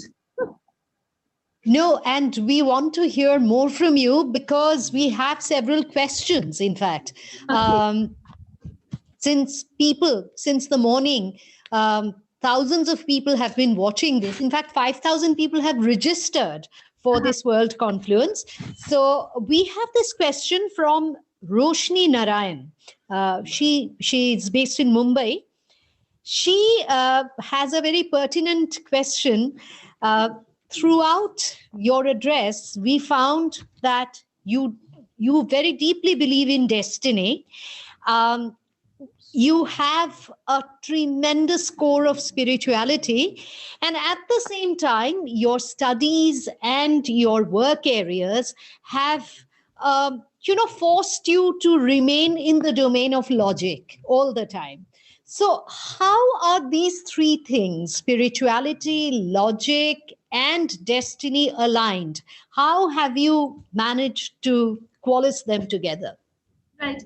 So as the masters would say, when we align all our energies together, the mind, body, and the spirit, that is what is yoga. And so the logic has to be aligned with the destiny, which is the ultimate cosmic plan. And we also have to liberate ourselves of patterns. And we also have to go through this entire path in a very, very spiritual manner, so that, we have the right attitude. What the masters say, you have to have the right attitude. The destiny will not, maybe the sequence of events may still remain the same, but the attitude towards the events will change. You will not suffer. You will learn. You will gain insights. You will get deeper into yourself. It will be the suffering. That is when the suffering becomes a blessing. That is why the masters say it is all sufferings are great blessings. We should in fact thank God for giving us these sufferings. So the logic is something which has to be there. Logic is a spirit of science and a spirit of inquiry, and also a methodical way of reaching into certain solutions. That is the conscious mind. But above that, you have the superconscious, and below that, you have the subconscious, and all the three have to come together to form a whole and to have the full yoga together. So, we have to come together at all levels and at all dimensions. Great. You say that sufferings are a great blessing. So how is the pandemic a blessing for you? Or for all humanity? I think this is what I said right at the end.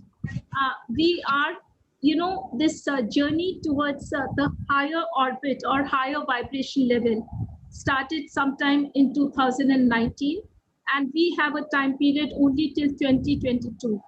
So we have this 3 years period. And in this 3 years period, the entire planet has to rise to that vibration level, come up to that, to be able to integrate with that higher vibration level orbit. So now during COVID, invariably, if you talk to anyone, they have gone deeper into meditation. They have come closer in their families. They have become more and more inside looking, and they have got into yoga.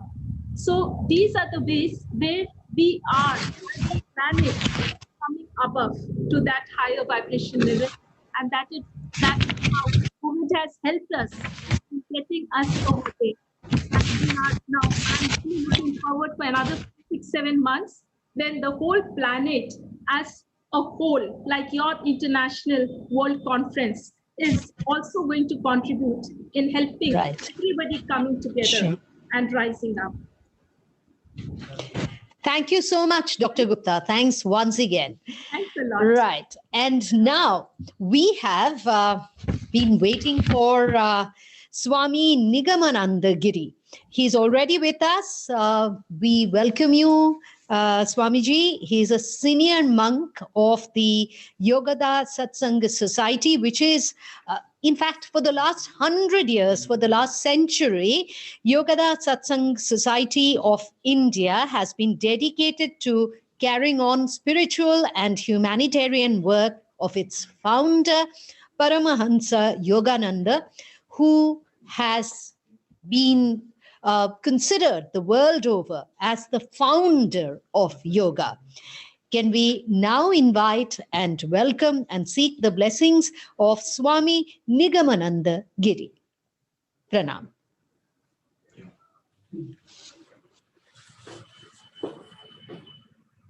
Coming to this conference, I just got reminded of a wonderful thought expressed by Charlie Chaplin.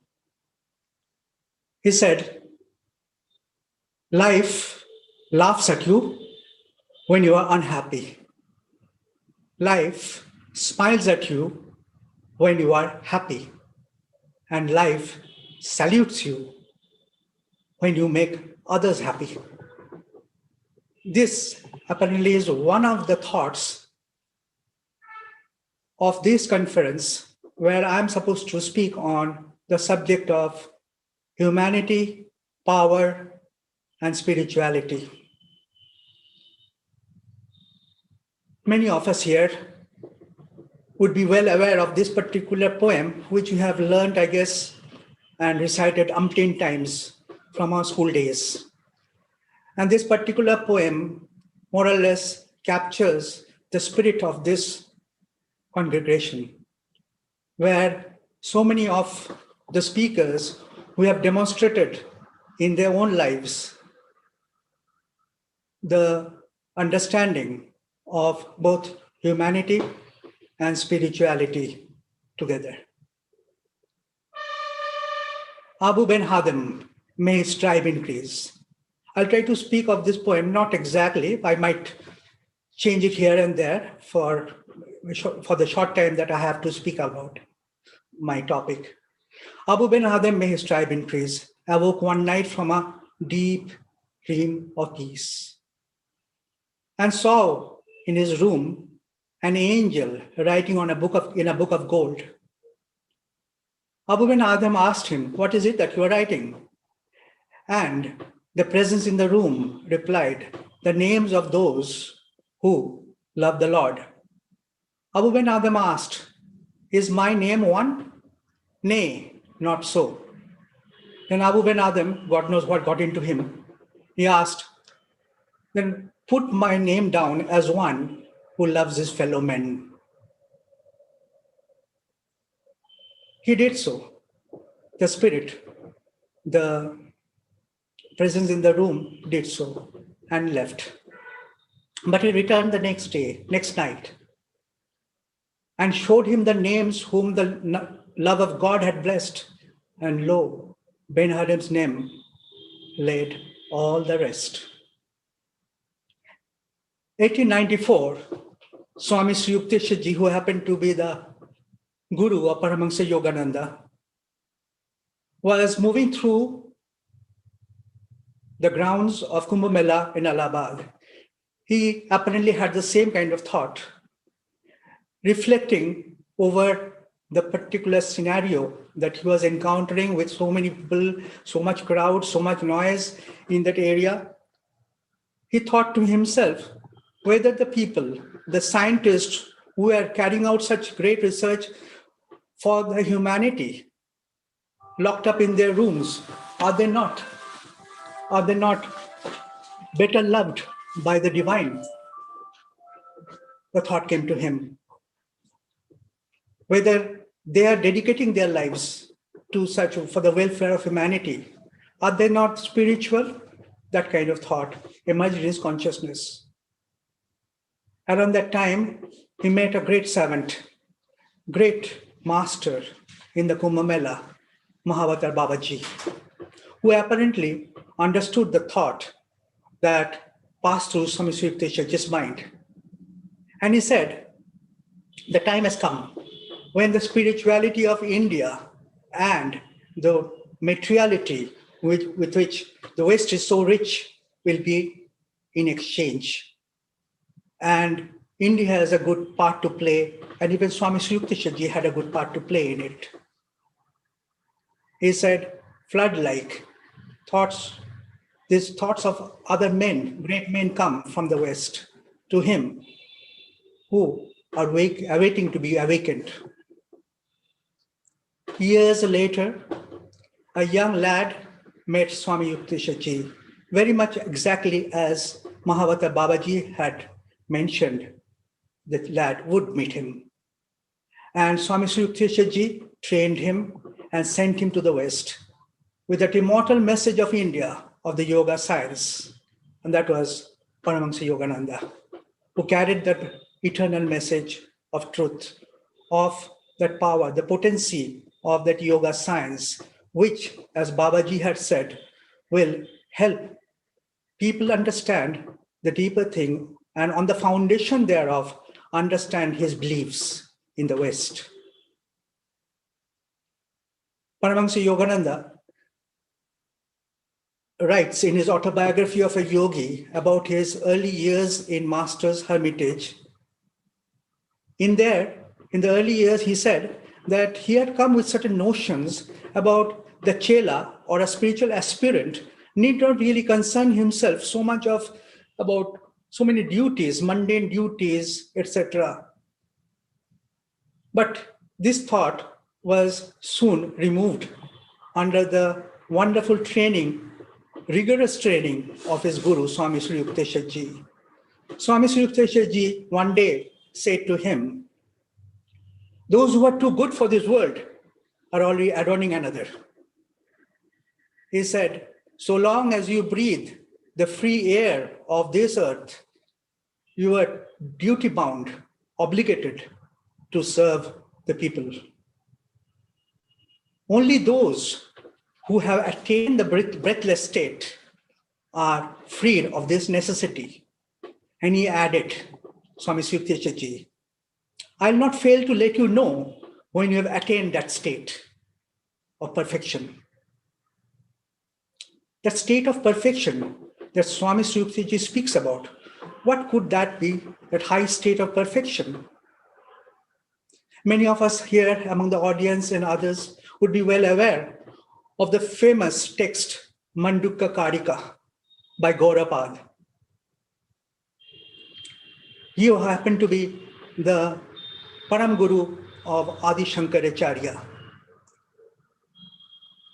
This Karika speaks of the highest essence of spirituality. And in there, something he says on which Shankaracharya comments. Shankaracharya says that high state of elevation that these great masters attain is such that they feel attunement with all being. And in that attunement, they serve all people.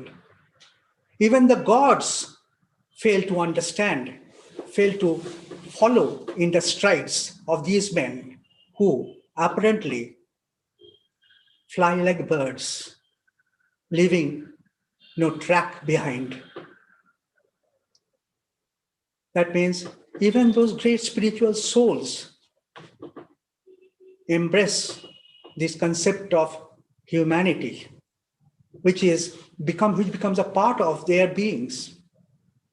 And Sarva Bhuta Hite Rataha, as Gita says, ever thinking, considering the world around, the people around. Paramahansa Yogananda says, life should be chiefly of service. Without that idol, the intelligence that God has given man does not reach towards his goal. When in service, you forget the little self, the big self of spirit is felt within.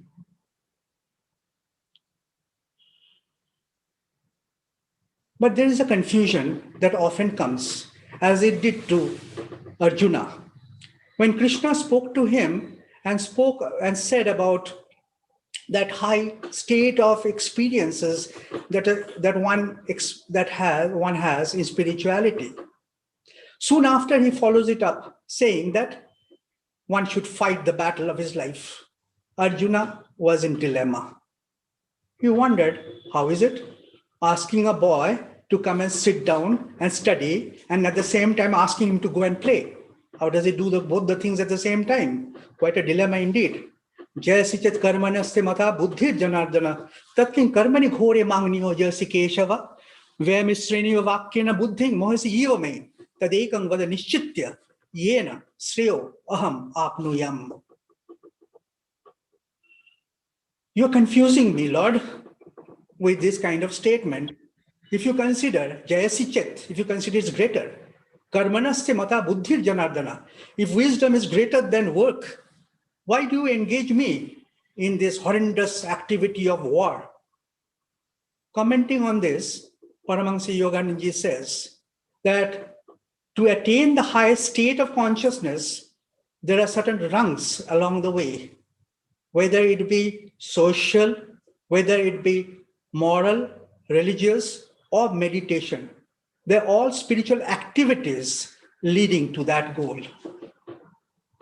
And he gives a wonderful analogy. He says, there's like the flower and the fruit. Fruit is the final essence of a tree, but the flower is essential for its attainment, for the tree to blossom and have the fruits. So until the fruits come, flowers remain. When the fruits come, flowers drop off. But until then, flowers are essential. So flowers of activity, spiritual activity, religious activity, social activities are important to attain that state of consciousness, of spirituality. A lot of inspirations are given by great souls about this. In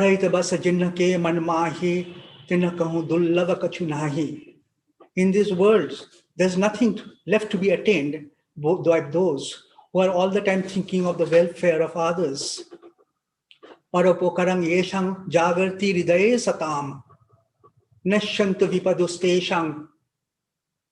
All their difficulties are gone. Those who are all the time engaged in paropakar, in the welfare of others. And ridaye satam, all the time in his consciousness, how he can help others, that kind of thought is always there. Sampada suyupade pade. In every step, he gets a lot of wealth, an inner, external wealth. Sampada suyupade pade. Paramahansa Yoganandaji speaks about it and says, it's sad to see people who are suffering. God feels sad when people are suffering. In a higher state of consciousness, he is one with the infinite in that awareness. But then there's another being of his consciousness in the world around him. And it saddens him to suffer. And to the degree that one removes the woes of people, to that degree, one removes that suffering from God also. This thought was something which affected one of our devotees in Los Angeles, Dennis Weaver.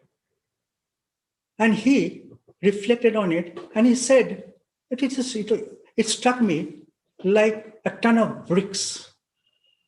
One removes it from God also.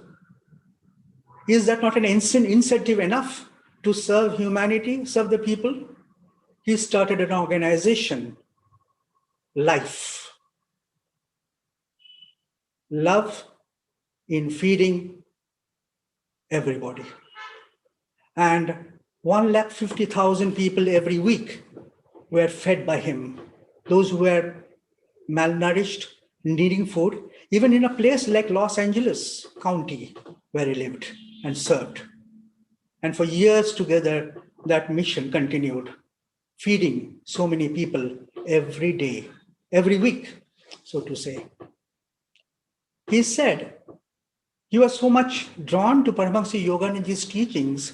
He said that indeed, to feel that love, one has to go into meditation, experience one's association with the divine, and in and through that association, one feels a kind of closeness with the people around and cannot but want to serve them. At an interview, he was asked what might have motivated him to this service. He found the question rather strange. He said, I'm seeing people going hungry. Is that not motivation enough? But then he also said, there's yet another thought, that in serving people, there's a joy in the heart, in service. So in one way, it cannot really be called altruistic, because there is an interest of that joy in our heart one might not consciously seek it, but one experiences it nevertheless. And to the degree one serves humanity, he feels a fulfillment inside him. Paramahansa Yoganandaji says that what is success? Basically, one should realize that life is a joyous battle of duty and at the same time a passing dream. And if you are engaged in removing the suffering of people to giving them love and peace and joy, then in the eyes of God, your life is a success. Sisi Dayamataji, who had been the Sanghamata of our organization for a pretty long time, she remarked, spirituality is of course important to give an edge to one's humanitarian activities, efforts, endeavors. In that, she says that what if we didn't have the power in us to serve? What if God took away the power to serve? Then how do you do it? So acknowledging the presence of the divine within us consciously, it helps the humanitarian effort.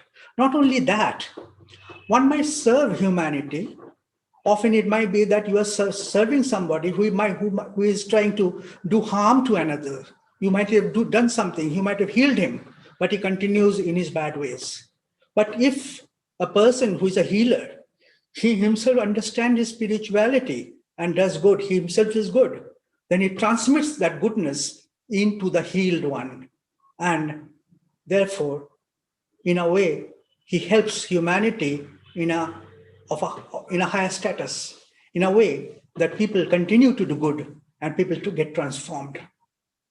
So life is one in which there's continuity of wanting to serve and continuing to make people better all through. One needs strength to do this. One needs the power to do this. In fact, that is part of our talk today. I might have that humanitarian spirit, but often it might so happen that whatever service we might be doing to another, it is not recognized, or you might be looked down upon as one of the great philanthropists that we all are aware of, Vidyasagar. He experienced. Somebody came and told him that, so-and-so person was speaking ill of you. Vidyasagar scratched his head and said, well, I don't really remember having done anything good to this person, having benefited him in any way. I wonder why is he speaking ill of me? Strange. People speak ill of you when you are doing good to them.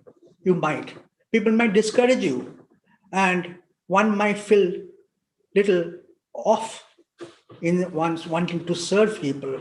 What does he get? Thankless job, so to say.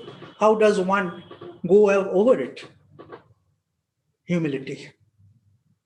It is said that humility is some quality, if you can acquire it, that helps you in a way to sustain yourself amidst all the criticisms around you. It is said Chaitanya Mahaprabhu never wrote really anything except just 8 stanzas. And in one of the stanzas therein, he speaks of being lesser than the grass or the straw. Trinadapi sunichana taroriva sahishnuna amanina manadena kirtaniya sadaharihi. Trinadapi sunichana. Think yourself as lesser than the grass or the straw. And be sahishnu, be enduring like a tree. The tree is chopped, but the tree yet continues to give shelter. And respect those whom others may not respect. So always go around in that. Lahari Mahashaya, who happens to be the guru of Swami Sri Yukteswar Ji and the Param Guru of Paramahansa Yogananda, he said once on an occasion from his office, he got some free time, and he happened to go to Kumbh Mela of Allahabad, Allahabad was close to his place where he worked and stayed. And there, for a short time he went, and he was moving through the grounds, and he saw there a sadhu sitting there, an anchorite, and he gazed at him with a begging bowl, he was sitting, and Larry Mosher thought that this person might be a hypocrite. He passed him by and he came to another person and he found his own guru, Mahavatar Babaji, was attending to him. And he rushed to his side. Babaji, what are you doing, Gurudev? Babaji said, I'm just washing his feet and then I'm going to wash his utensils, which he has used. And then he smiled and with a child's smile, he said that through serving the people, good and bad, saints and hypocrites all over, wherever, I'm learning the greatest virtue that pleases God, humility. Having that as a part of your consciousness, you serve humanity and you get empowered. This is important on the spiritual path to protect and proceed in our lives. I might close with one short verse of Paramahansa Yoganandaji, which perhaps encapsulates the entire theme of this talk, actually carrying all these three thoughts here. Weep tears as none have shed for God. Give peace to all whom none other gave. Claim him your own, who is everywhere disclaimed. Love all as none have felt. And brave the battle of life with strength unchanged. The first line speaks of spirituality. The last line speaks of the power. And the lines in between speaks of humanity. Om Shanti, Shanti, Shanti. Thank you so much. Welcome. Thank you so much. Swami Nigamananda Giri, thank you so much for these wonderful revelations that you shared with us. The 13th World Confluence reaches almost the termination of the first day, the end of the first day, and we have Dr. Sanjeev Kanoria in London today. He would be summing up today's the first day of the World Confluence, and he would be joining us from London. So we welcome Dr. Sanjeev Kanoria.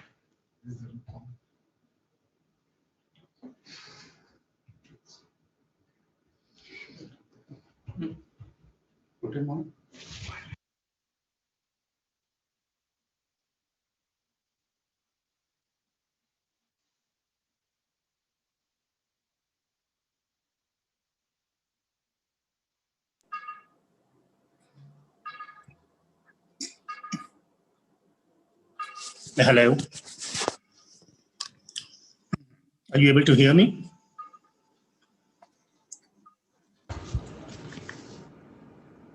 So thank you, Swamiji, for a very enlightening speech,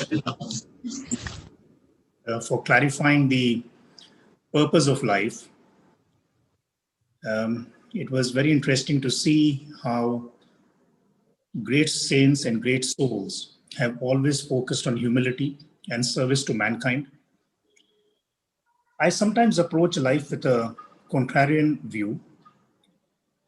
Many people have asked me, many youngsters I meet regularly, they ask me, what is the purpose of life? In today's age of technology and today's age of instant gratification, it is normal for people to ask what is the purpose of life. Our great saints and monks have always told us that the purpose of life is to find God. The purpose of life is to realize the self. In the Gita, we have been told by Lord Krishna that the purpose of life is to fulfill your karma, your duty, without expecting any rewards, and to keep the mind focused on Him. With so many different views, and thoughts, sometimes it is normal for people to get confused and for youngsters to get confused. So I would just like to, what I think is the purpose of life and what I have discovered in my own journey. Growing up as a youngster, I thought the purpose of my life was to be the best doctor in the world. And that was my focus, to become the best doctor in the world. When I got all my qualifications and achieved all my training, I suddenly realized this was not the purpose of my life. So what is the true purpose of my life? Fortunately, I found my master early on in life, but finding your master does not mean that your trials and tribulations end. Finding your master does not mean that the roller coaster ride of life ends. The roller coaster ride of life actually begins once you have found your master. He takes you on a roller coaster ride. He exposes your weaknesses to you. He exposes everything to you which you need to know and understand to be able to evolve and to be able to play a game very well. So coming back to it, it was important to express this particular point because I suddenly realized that medicine was not the purpose of my life. Service was not the purpose of my life. Humility was not the purpose of my life. So what is the purpose of my life? And over the years, as I meditated and asked for soul guidance, I realized that the purpose of life was to play the role which you have been given by the cosmic master very well. And that, according to me, is the purpose of life. And how do we play that role very well? How do we know that this is our role in life and not something else? Again, it is through deep intuition, through guidance, through prayers and meditation, we start to understand what is our role in life. We can have multiple roles in life. At different times in our life, we can have a different role. And I started to realize that the purpose of my life was probably to have played each of those roles very well. And if I failed in playing any of those roles very well, I was failing in the purpose of my life. So when I became a father, I had to play the role of a father very well. And if I did not play that role extremely well and remain focused on my career as a doctor, I would not be doing justice to the purpose of my life. So coming to the conclusion of what I'm trying to say, one day through deep questioning and through deep answering in my meditations, I got a small poem which I would like to read to you, which helped me understand what I felt was the purpose of my life. And maybe it helps guide some of the youngsters who may be listening to this talk as to what their purpose in life is and what life is all about. This poem I call A Promise I Bid Thee Give. In this cosmic circus on Earth's stage, O cosmic director, I play the role you bid. Villain or hero, maybe the clown, the actor is an actor still. A willing actor, an eager artist, I joyously play the role in this circus of thy creation. To entertain the master, the subjects too, bid me and I shall play. A patient father, a loving mother, a dutiful child or a loyal brother, maybe a devoted spouse or a trusted friend, a kind employer or an earnest servant, bid me and I shall play. Or is it the flaming devil you want me become, the vicious Hitler, so good may unite? Or the 10-head Ravan of yore, ruled one day by anger, hate, lust, envy, pride, the other by ego, lies, deceit, and greed, and violence wild, so the noble Prince Rama his victory may claim. Maybe the cruel Kamsa you want me to play, selfish to the core, cruel to his kith and kin, for Krishna to crush the evil self. Or the tempestuous soul one day, who in the desert you blinded, to awaken the divine sent Paul within. Bid me and I shall play the role you want of light and dark on thy cosmic screen. But a single promise I must exact, one only promise I bid thee give, and I shall play the role you bid. I bid thee ever stand by me. I bid thee in my thoughts be always present. I bid thee in silence sit in the heart of my hearts, So I hear thy silent whisper when darkness clouds my mind. Then for thee I play, the hero loved one day and villain despised the other. A single promise I bid thee give, in my silent heart thou shalt always stay. This poem helped me understand that and gave me the deep realization that this whole cosmos is the master's, creator's cosmic dream. We are but his thoughts projected on the screen to play the role of good and evil. What is then free will?